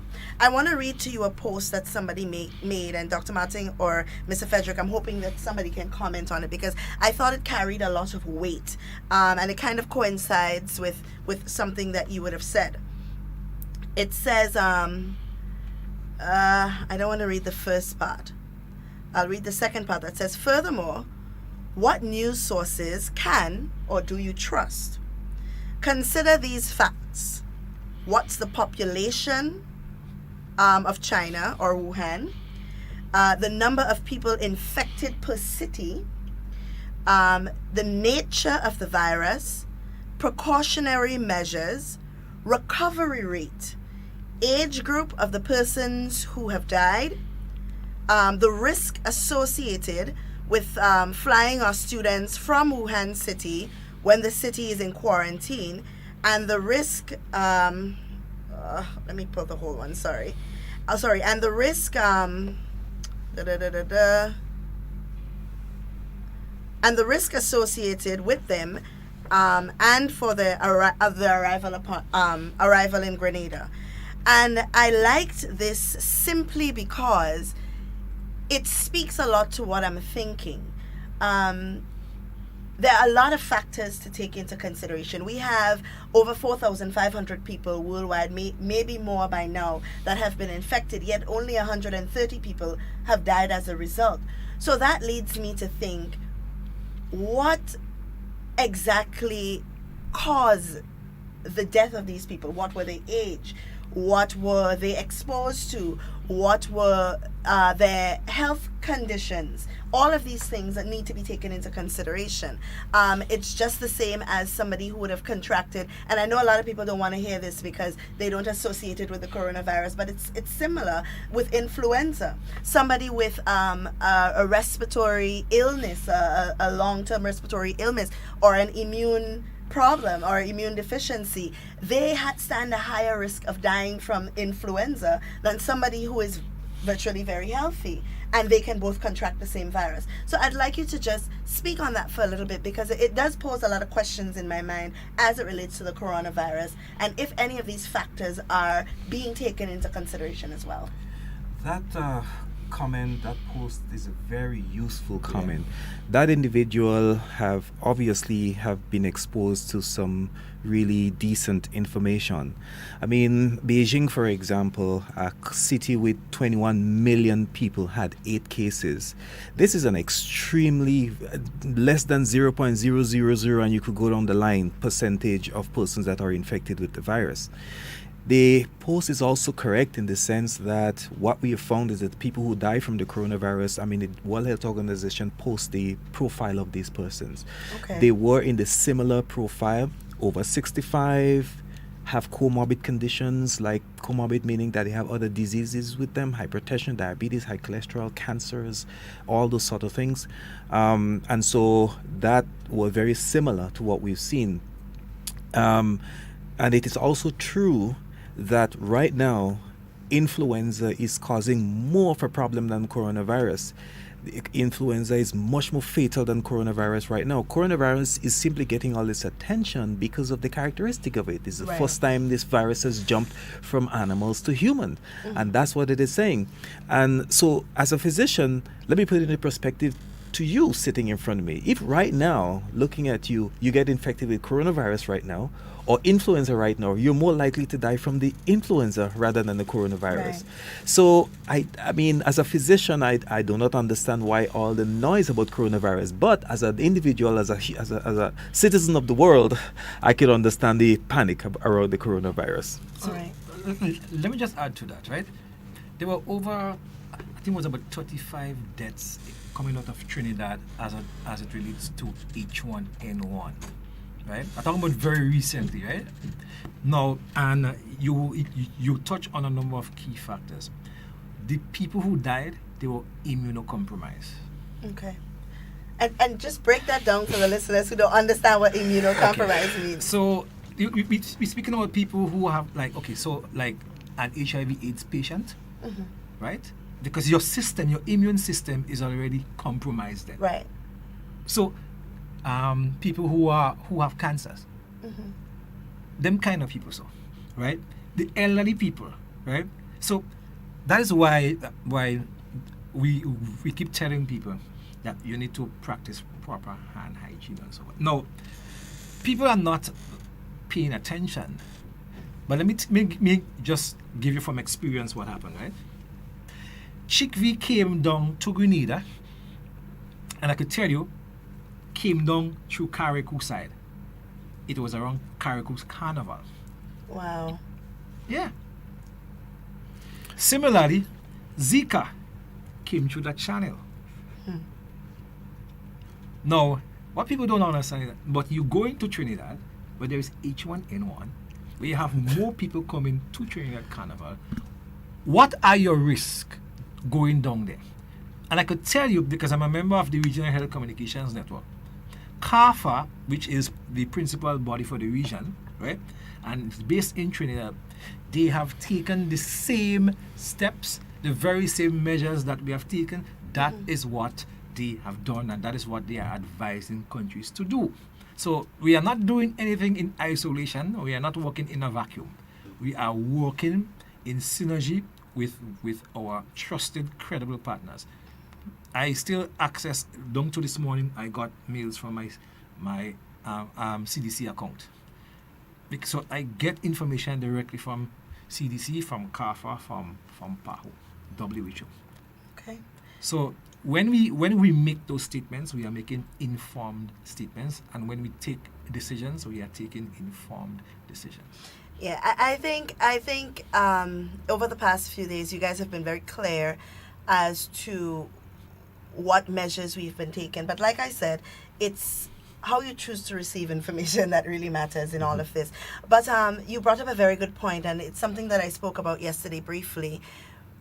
We have a tendency as a people to go to extremes first. So there are comments that, we should just shut down all flights from China, and that we should not allow anybody to come in from China. And I guess the biggest scare for everybody happened yesterday when we had that private flight with the 8 individuals coming from Beijing. And I think that what a lot of people don't understand, which is what you rightfully said, we don't know where the virus is going to come from if it ever does reach our shores. We don't know, because there are cases in Japan, there are cases in Germany of people who have not even left Japan and Germany that have contracted the virus from just going to work and meeting with a colleague who has come back from one of those places. You know, we have Carnival in Trinidad, which a lot of our Grenadian people attend. We don't know who's coming from where.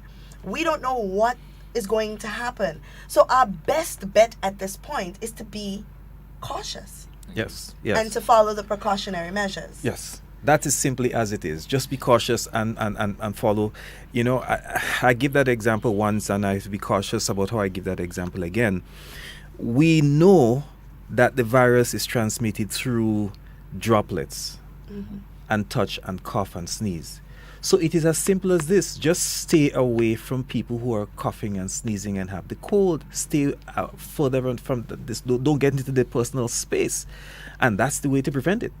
In other words, even if there is someone, worst case scenario, even if there is someone standing in our presence who has coronavirus, standing in the presence of someone who has coronavirus doesn't mean you will get it. Doesn't mean you'll get it. Yeah, just protect yourself from the cough. A fair example, I had the flu.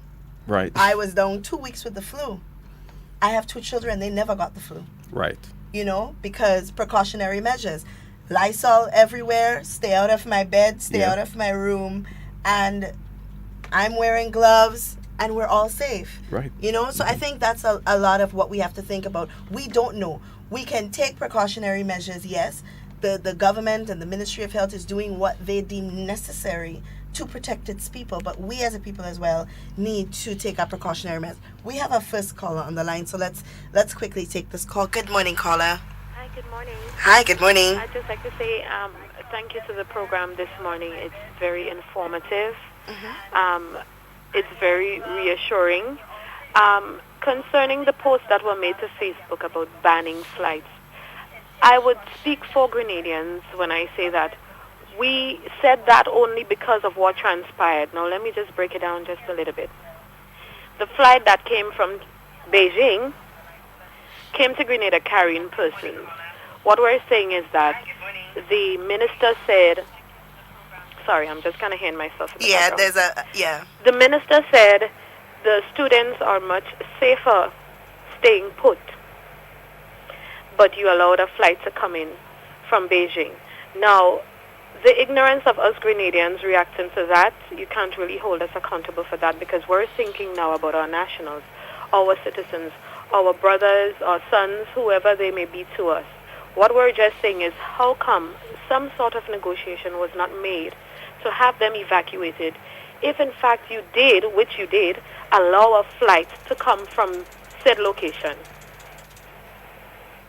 Right? So we're just trying to figure out how come no sort of negotiation wasn't made to have them evacuated, but you allowed a flight of 8 persons to come in the island at such time. That is where the ignorance with us began, because we couldn't process what we were given, what we were feeding, the information being fed to us. We were trying to make sense of it all. And honestly, it still doesn't make sense that you would allow that to happen, and still our students, our family, our citizens, they're still out there. Now, I understand even they pose a risk to us by just unknowingly contracting something, and we're accepting them back into the island. What we're saying is it's a risk both ways, which somebody should say, okay, we understand your concerns when it comes to the flight coming in. We also sympathize with the families that have their kids out there. There was nothing we could do. All we need is some sort of reassurance. The only reassurance we're getting is not necessarily from the post-cabinet briefing, but from the program that you guys are having, and we appreciate that so much. We're getting much more clarity. We're getting much more understanding, and I just want to applaud you guys for clearing up a lot of the concerns that I would have had. Likewise with everybody, I guess, listening to the program this morning. So I think that most persons should come onto the program and just allow themselves to be filled with such information. Kevil, round of applause to you. You're very informative. You're very factual, and this is what we need in order to gain reassurance. So kudos to you and the team this morning. You guys are doing an amazing job. All right, thank you so much, caller. Thank you. All right, yeah, thanks, caller. And the caller's concern are the type of public health concerns that we have around the world as well. It is important for everyone to recognize that ministries of health in countries respond to guidelines and suggestions from the World Health Organizations and the Pan American Health Organization, including our Caribbean public health agencies. Every disease has certain definitions before the World Health Organization asks you and guides you in certain things. And so far, the World Health Organization is not recommending that countries repatriate or countries evacuate their citizens. Now, some countries have done that. Some airlines have also done that. But because of the current risk and everything surrounding the viruses, it is not recommended that we take anybody away from the area and bring them into the countries. Now, I know Australia, for example, has decided to take its citizen but quarantine them in another place for a while. 2 weeks. 2 weeks. Britain has decided to quarantine them in a military base for 2 weeks as well. But there is no recommendation that it is not at the level yet where we need to do this, and we're guided by our partners in that response. I would say I appreciate the caller's comments, and they are making sense, right? At the same time, what I read this morning is quite troubling in that some of the very same people in London who wanted the families come home, now that when they heard that they are going to be quarantined for 2 weeks now, they are somewhat questioning, well, why do you have to actually quarantine them? But it's a necessary evil then, so to speak. Added to that, right, again from experience, and not just primarily what the caller has said, but generally what I'm picking up out there is that people are asking the same question: why did we allow the Chinese to come in? And let me say this, in about sometime between 2009 2010, I was still the communications officer at the Ministry of Health, doing the very same job I am doing now, RISCOM. And I remember we had the H1N1 scare, and the outbreak was in Mexico. We had Grenadian students studying in Mexico, and the population was on our backs to bring them in. We set up now, Mrs. Ann Peters was our Minister for Health at that time. Dr. Emma Harry Thompson was our Chief Medical Officer at that time. Dr. Christine Lagrenard was our Senior Medical Officer at that time. Miss Rosie Bowler was our Chief Senior Health Promotions Officer at that time. So a lot of people who are there now are still around. They could actually say whether I am being honest or if I am not. And let me tell you what happened. Right? Now, a couple people came in. We had to make arrangements down at SGU Grandans campus on the beach. There was this building closer towards the seaside that was used for quarantine. The ministry took a lot of blows for that. Let me give you some factual details here of something else that happened. Now people saying, why should we allow them to come in? Now, during the height of the H1N1 outbreak, 2 cruise ships came to Grenada. They were allowed to dock but not disembark. Right. The ministry, a delegation of tour operators, are talking about taxi and all, even people who was operating the water taxis and so forth, they were up in arms against the stance taken by the Ministry of Health, citing that it had caused them to lose much needed revenue. Now I asked the question, because the virus is now, in about 16 other countries or so, right? The question is, we have cruise passengers who will go to certain ports. So for example, if I am going on a cruise, depending on where I'm going, I will have to travel maybe to Miami to get onto that vessel.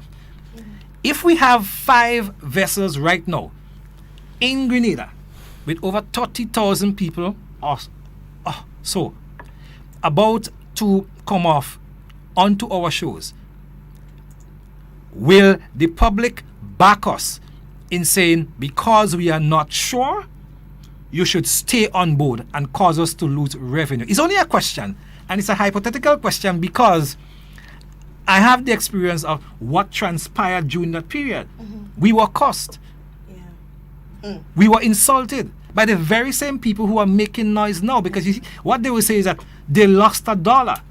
The hotel people will tell you they had catered so much. The roadside vendors, the taxi operators. So that's why I'm saying what we do it in a systematic fashion, and we would have learned from our experiences.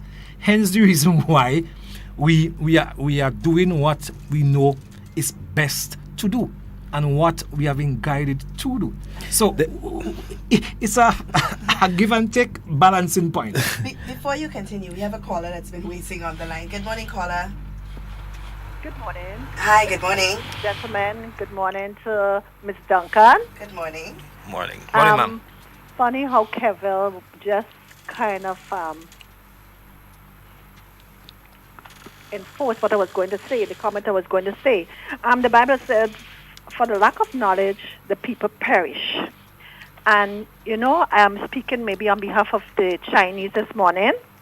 And I'm wondering if we're going back to the days of Bible, leprosy, where we have to ring a bell if we have the disease. And it seems so, because a lot of us is so ignorant, we're so insensitive of other people's feelings. I had a customer 2 days ago, and she came with a mask, and she's saying, people, the Grenadians are telling us so much insulting things, and we have to be mindful that they are people too. We don't know where the virus came from or the disease, and they are people, and they did a lot for Grenada. So, no, I would really like for someone to appeal to the public at large to be mindful of what they are saying to these people. It is very insulting, and we need to stop it. Thank you. Thank you. And there is no scientific reason for the decisions that these things that they are saying. There is no scientific reason. I want to point out a major difference between bringing students home from Wuhan and the flight that came. The flight that came, it was a low-risk flight. We tested them and so on. And these are Chinese nationals who is going to leave in a couple of days. Yeah. The incubation period of that thing is a while. Days, yeah. If you bring students home, these are people who are coming home. If they're exposed to the virus, they come here and they're staying here. Yeah. That is a major difference and a major risk. So in the sphere of public health and the practice of public health, those are the kind of things we take on board when we make decisions. Absolutely. And from what the caller is saying, because that is not the first time that I've actually heard something like that, and I believe she's speaking about a Chinese national, somebody of Chinese origin, and there was a story that I've heard just the other day of a lady having to walk around with a mask. She hasn't even been to China in however long. she came from New York City, and she feels like she has to, because of the abuse verbally that she is receiving just for being a Chinese national. She hasn't been to China. She has been nowhere around the virus. She's been in Grenada, by the way, for a while now. Mm-hmm. But just the fact that she is a Chinese national puts her in a position to be abused, and that should not be that way. Right. It's unfair to these people, for us as Grenadians to behave in that kind of way. Yes, we are concerned. Yes, we have a right to be concerned, but we also have a right to be considerate, and we also have to take these people's feelings into consideration. Yeah. Because as I said earlier, we do not know where this thing is going to come from. Yeah. The UK has a case. Are we going to say now let's ban all flights from the UK? Exactly. And Are we going to say to all the people who would have already purchased their tickets for Trinidad Carnival, y'all can't go because y'all are at risk to be exposed to the virus? You see, and these are decisions we can take. Exactly. If we do that, listen for the backlash. Yeah. So we ought to be reasonable. Sometimes we love what we hate as Grenadians. We love what we hate. But I think it's important for us to really sit back and just take a breath. You Yeah. know, take a breath and make decisions. So there are a lot of measures that, you know, a lot of pictures going around of measures to be taken. One of them includes taking vitamin C and vitamin D to improve your immune health and so on. Are those things that the Ministry of Health recommends to its people? Absolutely. In all of my public statements and when I do my lectures and so on, even we met with the Ministry of Health staff a few days yesterday. And my final parting words to them was tips on how to improve their immune system. And so I'll do the same thing here. First of all, you make sure that you have sufficient sleep. Don't stay up too much at night. Drink a lot of water. But really important is to eat bright colored foods. Any food with colors in it. So your pink, yellow, green, orange. So we're talking about your pawpaw and that sort of thing. Those are the foods that actually boost one's immune system. And so this is what I really recommend at this point in time. And avoid the fast foods and avoid whatever, you know, we know what they are. Those are the really important things that we want to tell people that they must and try and use at this point in time. Don't stress yourself too much, because I find a lot of the times when I go out and talk to people, we always like to blame something else for a problem. When there was chickpea, no one wanted to take responsibility to clean up their own backyard. They would say, they even went as far as to say it was not spread by mosquito just because they did not want to clean their own places.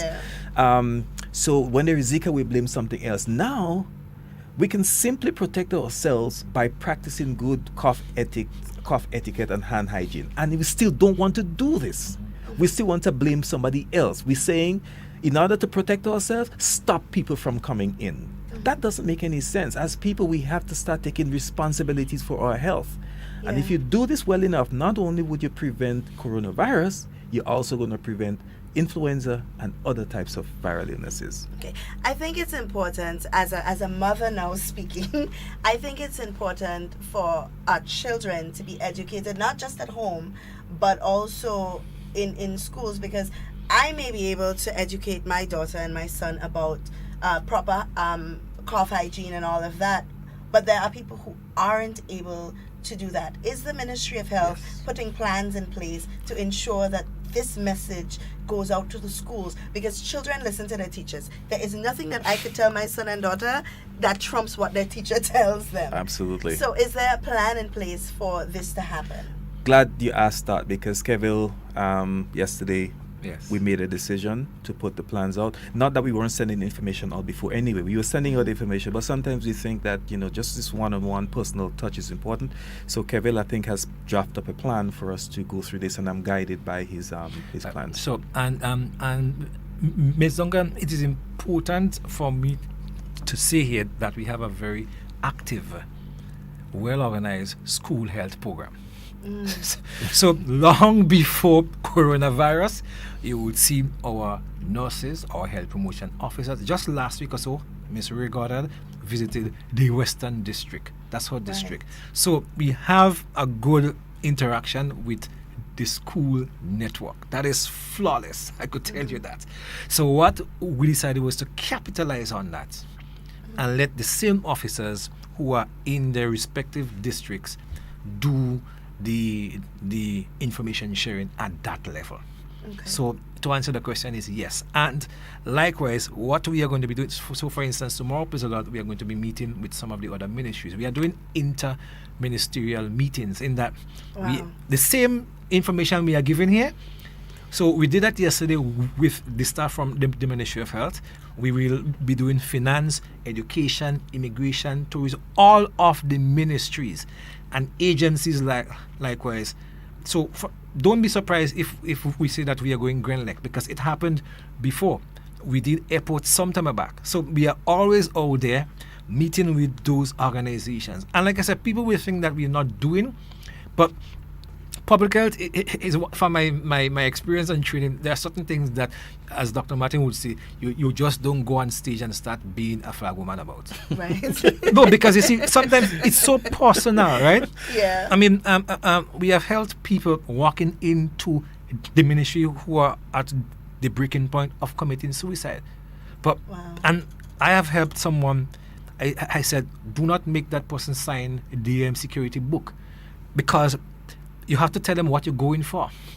Yeah. So sometimes we have to do those things undercover, meaning that, so bring you inside and chat with you. I have seen people bottle lunch and even give clothing and so on to people who are nearly at that point of losing it, and we had to take them in our personal vehicle, go out with them, chat with them, and bring them back home. They walk around now good, and they will say, hadn't you done that, I would have been a dead person. So not every time that we have to come out there and say that we're doing that, because I'm telling you, it's very, very, very personal. Yeah. I think that social media, but social media plays a big part in media these days, in sharing and receiving information. Has the Ministry of Health put together a plan, if not already implemented a plan, to really flood social media with information? Because what we find a lot is that Grenadians hate to share good things that are beneficial to us. We don't like to share it. But I think if we share it enough, at some point, we'll get into the groove. It'll become a routine for us to really share the important factors. Like, for example, I recently received a couple health tips and tips on how to prevent the coronavirus and, safety tips and these things. And I've been sharing it. But I went on social media to see how many of my friends shared it as well. And how many was that? Not a lot. Not a lot. So so it goes to show. So you see, I shared the program on our Ministry of Health page since we started. Right. And we have information package likewise for the airports. I am happy to that you raise the point about social media. And I'm making a clarion call, and I'm very sincere about it. I'm asking my Grenadian brothers and sisters, regardless to whatever you think, be careful about certain stuff on social media. Now, I saw a story that came from the Ministry of Health in England. And it's just simple tips. Now, maybe because I had the training in identifying those things, it makes it easier for me. But I am appealing to persons to pay particular attention.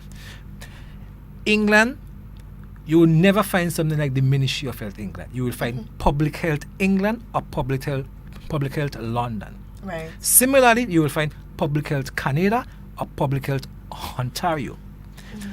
There isn't a Ministry of Health in Australia. It is not called by that name. Right. So if you're going to share information, make sure the source is credible.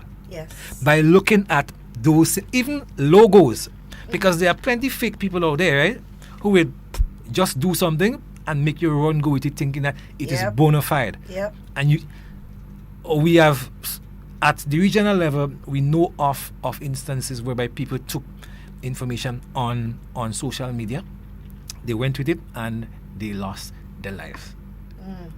That information came up at our closed-door meetings. No, I wouldn't tell you which country and so forth, but I could just tell you that it has happened. I'm sure Dr. Martin is aware of that. Yeah. So respectfully, trust the Ministry of Health. We are the credible source. Right. And I could tell you, be very, very stringent, be very, very cautious in looking at those bits of information, because people will fake those people are even copying logos and put it on to different things and sharing it, and that is wrong. And it's not hard to do. It is not hard to do. It's not hard but to do. It is dangerous. So we ought to be extremely careful. Right. So of course this is and a perfect example is yesterday morning. Everybody is talking about 250 Chinese coming on the airport. It was all over social media. Everybody got frantic. Everybody was, running all over the place talking about, how could they allow 200 and...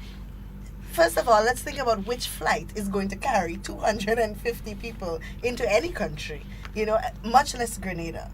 And sometimes we have to think about things logically even before sharing it. You read something, sometimes we just read something and we forward to everybody, forward to a group, forward to a chat. We just forward it. We don't read, and we are sometimes part of the problem, Yeah. we are sometimes part of the problem. So guys, the lines are open if you have any questions. The number to call is 440-7377 for local calls. If you have a WhatsApp message that you'd like to send us, it's 440-7377. Also remember, we cannot take WhatsApp calls, but we can take your messages. And 347-329-3101 if you are in the diaspora and you would like to ask us a question, as well as posting on our live page. We are ready to answer any question that you may have, any concern. What I do want to make a statement on would be our students in China. I know that we have a bit of them over there. And with the lockdown of Wuhan, those that are there, it's not possible for them to leave. I suppose that would depend on the government, on the administration of the city, but yes, they would not be able to leave because of the lockdown. Okay, and then there is a risk of them, of course, coming back, because not only do they have to come to Grenada, they have to take a commercial flight right to the UK, and then another commercial flight to Grenada. So apart from just the risk of them having the virus and it being spread in Grenada, we have the risk of them sharing it with passengers on other flights. And I mean, that it would never be a good label for Grenada to know that we were part of the process in sharing the virus with others. And I think that, of course, the Ministry of Health, along with Foreign Affairs, and you can confirm that if or deny, would be in contact with them to ensure that they are of good health and share with them, well, of course, the embassy to share with them what tips they need to take in order to stay safe. Yeah, I mean, I was told that contact was made with them. I cannot give you details of the contact, I was pretty sure. But the good news about this whole situation is a healthy, normal student of the age that I think that they are at, even if they contract coronavirus, they are hardly likely to die from it. And that's because the deaths has been in the above 65 age range and people who have other type of diseases with them. So a healthy young adults, over 90% of the people who contracted the virus recover with no complications whatsoever. And that's what I wanted to ask, because we have 3,000. A lot of people are saying, oh, well, the incubation period is 14 days, which means it's 14 days that the before the virus can really show itself. Right. How many days exactly would you say that the virus would take to run its course? Generally, these viruses run their course between 3 to 5 days in mild cases, or 5 to 7 days in mild cases, and 7 to 10 days in severe cases. In a healthy young adult, it may even last shorter, because based on the available science we have right now, a healthy young adult will go through the coronavirus similar to what we do with the common cold. Okay, let me just answer Junior George. Junior George, no, we are not saying that any student has contracted the virus. We are speaking about the possibilities of the students that we have there in China coming back to Grenada, and what risk it can cause in the event that one of these students have the virus. So no student, let me just make that clear, because people just don't like to listen and they just take information half-baked and run with it. But no, none of our students have contracted the virus. As far as we know, all of our students have been in contact with the ambassador, and they are all safe as it stands right now. Yes, as it stands right now. We could also say that all options are on the table, but of course, we have to carefully analyze what we're doing, because you raise a very, very important point, right? Now, assuming that we are bringing back our Grenadian students and they are transiting, do we know who are the other people coming into that same terminal who are transiting? So even if they get out of Wuhan or China safely, assuming that, yes, you have to say spend 4 to 8 hours in Heathrow in transit. Can we safely sit in Grenada here and say who are the other people? Because I listened to something where somebody said that they have an African roommate. Assuming, right, that African roommate, because okay, as far as we know, we're looking at Chinese. Right. So what if that African roommate goes to another country and then still end up coming back to Heathrow and mingling and mixing? Do we know? Yeah.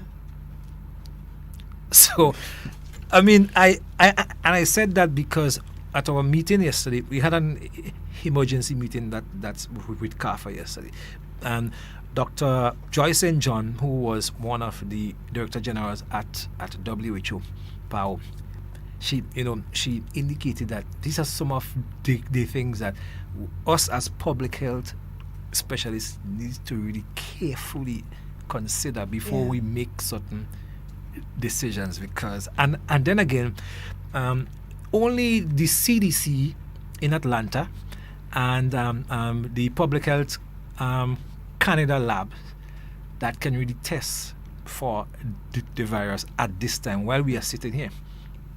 So they can't even test in London as yet. Right. Wow. Yeah. Wow. And that is basically a hub to get to. But what I'm really getting to is that, so we have a 14-day incubation period, a 3 to 5 day period where it runs its course, right? Now, we have 4,500 people that have been infected. And this is the kind of critical thinking that I'm hoping that a lot of people start doing. We have 4,500 people infected worldwide. We only have up to 130 deaths. So that really does say a lot. And it's per capita. And it's per capita, so you can imagine. You know, so it says a lot. And I think sometimes social media, along with general worldwide media, sensationalizes things a lot. It's not me saying that we don't have to be cautious. It's me saying that, yes, it's an issue. Yes, it's something new. Yes, it's something that we're watching, that the world is watching. But would it be so bad if there was a cure, or would it be so bad if it was something that we've seen before? You know, would there be such a big buzz about absolutely the not. issue? No. I mean, from a public health standpoint, I'm just putting away my public health cap right now. Mm-hmm. If coronavirus was there before, this particular strain, this experience now, we would not be having it. No one is going to speak about it because dengue is in the region. Dengue is causing far more lethal problems for us right now. Influenza is causing a lot more problems for us right now. And it worries me as a public health practitioner that we have moved our attention away from something that is more likely to kill and something that is currently killing as we speak. There are people dying from this, and everybody's just focusing on corona. Well, from my research, I've been doing my research, and people have been talking about the influenza, only to know that there have been 89 or so deaths from the people contracting influenza just in Trinidad alone. Absolutely, yes, there you go. Just in Trinidad alone. So this is not me saying that we don't have to be concerned. We have all right to be concerned because it is something that is alarming. But we also need to be concerned about a lot of other things. So are we going to say, well, we're not going to practice good health hygiene because influenza is not as bad as the corona? How do we even know that? No, we don't. How do we even know that? According to the current science, is the other way around. It's the other way around. Yeah. So it's just basically, at this point, we just need to be cautious. Yep. Practice good health practices of washing our hands, using our hand sanitizers, of course, as you said, building our immune system with colored fruits and vegetables. Well, that kind of plays into what we've been talking about all week. Always, yes. Go to the market and buy local.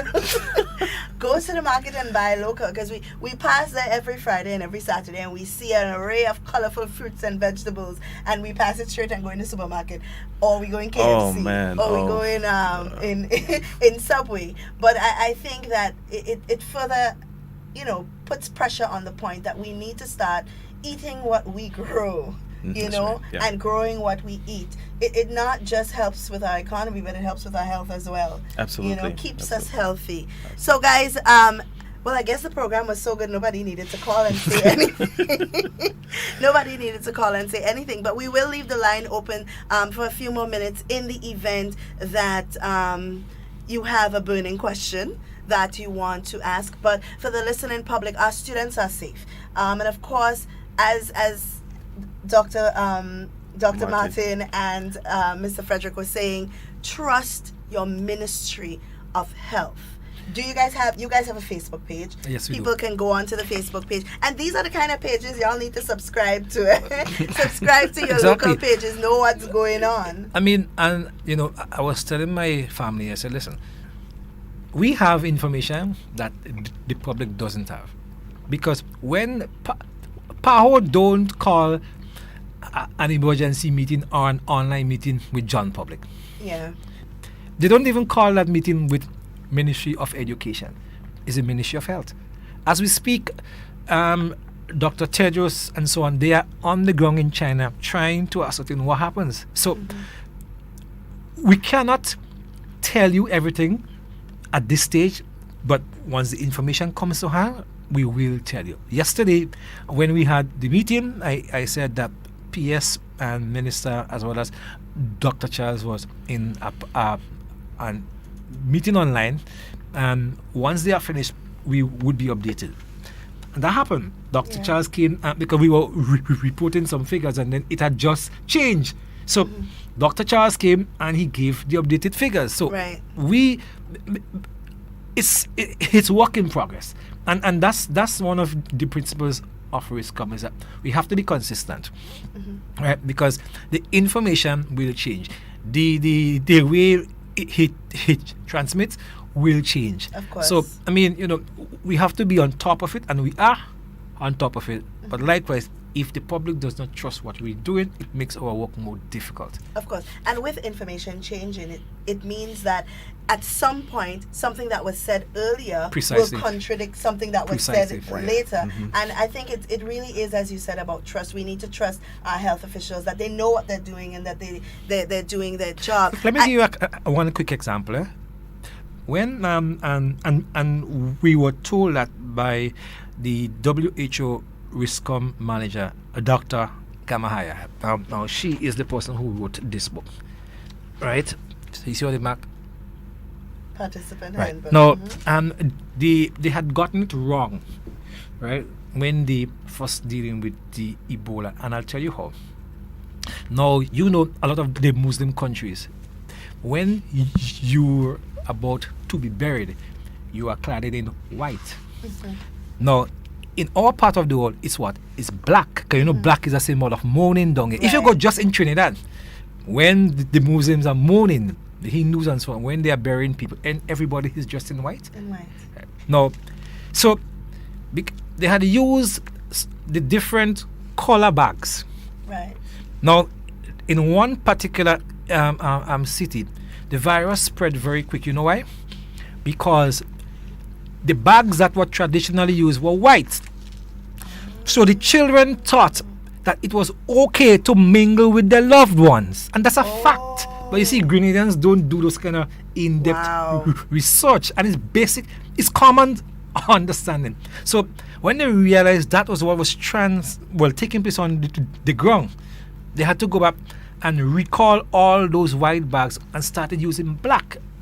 Because in that particular place, they know white is a symbol of life and the afterlife, and so people were so these little things, I'm sure many people never knew that. I didn't even know that. Exactly. So this little thing, we are aware of it, so that's why we keep saying trust what we tell you, because John Public would not get that information, but PAHO would share that with us, WHO would share that with us. Right.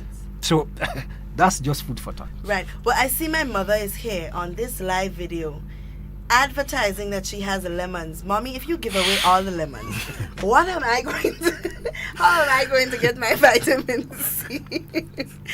But these things are important. We have so many things that we can use here locally. Like you said, our yellows and our orange and pink and greens that we can use to really help build our immune system. Those people accustomed to taking their vitamin C every morning before I leave home, I take my vitamin C, my vitamin D, and my vitamin B12 every morning consistently before I leave my house. Good. So I know that it's important, and of course it's a routine. My children, when I don't remember, they remember for me because they do it as well. And I think that's something that we need to start doing. I know we bash the healthcare system a lot, and maybe it could be more than it is right now, but we need to do a lot more ourselves to keep ourselves healthy so that we don't have a reason to bash the healthcare system. Right. If I'm healthy, I don't need to go to the hospital, so I don't know that, that there's a shortage of this or there's a shortage of that. Hypothetically speaking, people, I'm not saying that there is, but I need to say that because some people just take what you say and go with it. But if we keep ourselves healthy and if we do what we're supposed to do, then a lot of the problems, a lot of the strains that we put on the healthcare system can be avoided, and then we can spend more time building the healthcare system as opposed to dealing with the strains that we ourselves that complain put on it. Absolutely. So that's very, very important. But I mean, there isn't really much left to say unless you guys have any closing remarks, because the people, I guess, they're so happy with the information that they're getting that nobody is flooding the lines today. But do you guys have any closing remarks? Just to reassure the public that the virus, while it is new to us in public health and the world of virology and science, while it is new to us, the novelty of it is what we like, because then again, the research is going to start now continuing as to how to deal with this virus, and I think we're going to get to the bottom of it.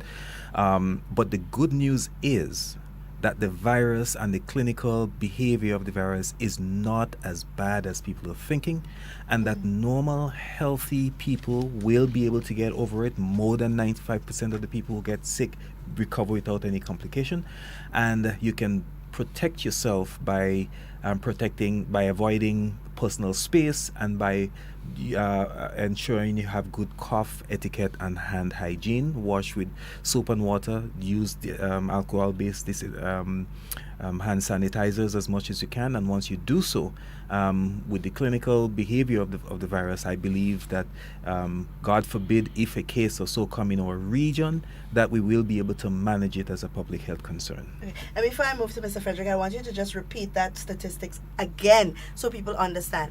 Not everybody that contracted coronavirus has died as a result of it. Absolutely not. More than 95% of people who get the virus live and they recover without any complications whatsoever. It is the 0.000 something percent that actually dies, and those are people who have other disease conditions and the immune system wasn't able to stand up to the virus. Wonderful. Any closing remarks? I would just like to encourage my Grenadian brothers and sisters out there, to trust what we are telling you. We have the training, we have the expertise. We have done it before, and we can do it again. And just give us the support that we need, and listen to what we are telling you. And we always say at the Ministry of Health that your health is your responsibility, but it is our priority. So wash your hands as often as possible. When you're handling money, before and after using the bathroom, eating, all of those things, touching different surfaces, and please, people, spirits work if you don't have hand sanitizers. Clock Scott will work if you don't have it. No, seriously. So alcohol will work, right? But wash your hands. Cough in your elbows. Use a tissue. Dispose of it properly. Make sure it is fully inside of the bin. Wash your hands. We cannot overemphasize the importance of hand washing. People go out there and shake hands. I am not saying do not shake hands. What I'm saying is, remember, before you touch your face, before you touch your nose, your mouth, your eyes, and eat and handle food and so forth, it is the proper thing to do. Wash your hands. Okay. I have a question though. I wonder if you're the right person to ask that question, but I'll ask it anyway. Is the Ministry of Health, we understand the situation in Grenada, where there are a lot of our children, a lot of our families, who really do not have the means by which they can access hand sanitizers and all of these things. Would the Ministry of Health be able to help in that department? Hand sanitizer is not an absolute necessity. Mm-hmm. It is just a convenience for persons who have to manage lots of people, like tellers, people at immigration. But under normal circumstances, if you are a person who is not, your job doesn't require you to mingle and contact multiple persons during the course of the day, there is really no reason for hand sanitizer. Okay, just wash your hands. That's wash it. Just be clean. And would you recommend, as a physician, would you recommend that persons use those, those disposable towelettes as opposed to a rag or something like that?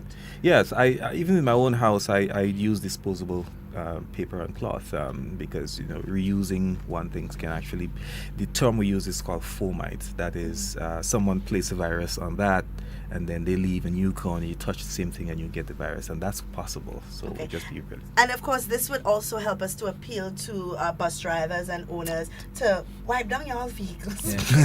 Yes. Wipe down a little bleach and water and wipe down, help in the process. Even if a bus driver has a bottle of hand sanitizer that he can pass to his customers, his business is going to flourish.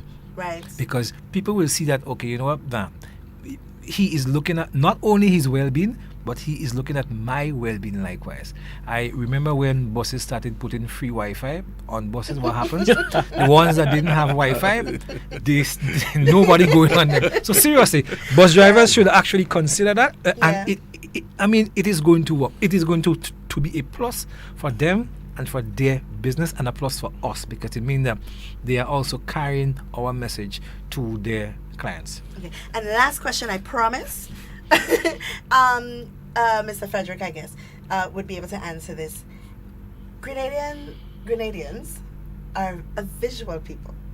Is there any way that I've seen other international countries have done it, where they show the process, the screening process, where you can see how the thermal cameras work and so on. So people who still don't even understand what we just said have an idea of what it looks like. The answer to the question is yes. We have so the storyboard for that is being created, and I think it's very timely because I forget to mention that even our frontline workers, they have been educated and they have been looked after. So now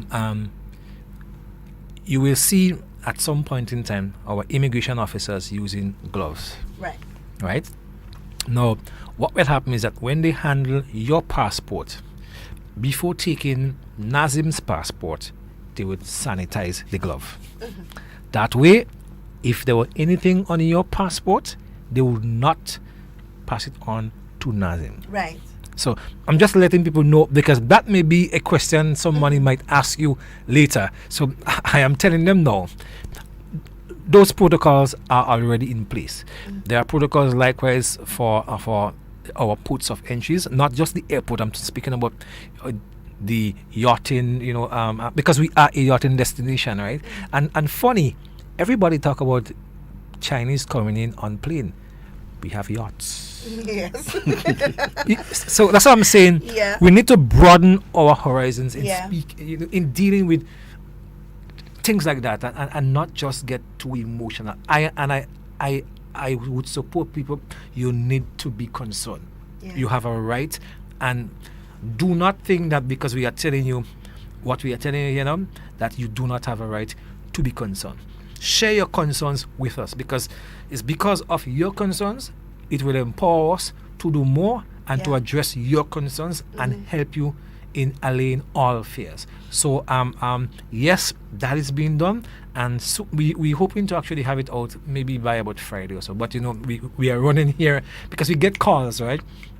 Calls for information, calls for for interviews and so forth. But we are doing what we can, and that video will be out shortly. Oh, and there was a concern about Carriacou and PG Martin, and of course it would be bad of me not to ask, because as you mentioned, we in order for a case from China to get to Grenada, to get to Carriacou, they have to come through Grenada first, so they'll be checked in. But we're talking about yachts, as you mentioned. We do have people on yachts going to Carriacou and so on. What procedures, or are the same procedures being used in Carriacou and PG Martin as well? You have ship declarations and so forth. So the ship declaration is more of a kind of detailed kind of a thing. So it's still not the cruise industry, they have what we would call a more rigorous system. Right. Yeah. Plenty checks and balances. And that's why I said when the ministry took and unfortunately it was a good decision we took back in around 2009 thereabout, because when that ship went Barbados, everyone on board was infected. Wow. So it says here You may not understand why we are doing what we are doing, but we are doing it for your benefit. Absolutely. Absolutely. Well, it really has been a pleasure speaking with you guys. I think it has been, and not just me, but the callers and the comments, a very informative session. I have learned a lot, and I'm sure that everybody else has learned a lot as a result of this. I'm hoping that the message reaches as many people as possible so that we all get a better understanding. And just the same way that you've been sharing that 250 passengers come from China, or that the government of Grenada not doing anything for the Chinese students, in that same way, we are asking you to share this program so that other people have an idea as to what is happening, and so other people are educated. I have it via WhatsApp. I have shared it with all my contacts. When it comes to your phone, don't keep it to yourself. Share it with everybody else. This is not me asking for you to share it so I can get coverage, or asking for you to share it so our ratings go up. No, this is an appeal for you to share it so that everybody can be educated on what is happening, because we all need to be educated. So thank you so much, guys. I see my technician laughing hell hard in the back there. Hell hard. If you see what he's laughing at. But it's a pleasure having you guys. It's really been an informative session. We're going to take a short break, and then we will be back with some more information for you as it relates to the recent events. Thank you so much for listening. Thank you again.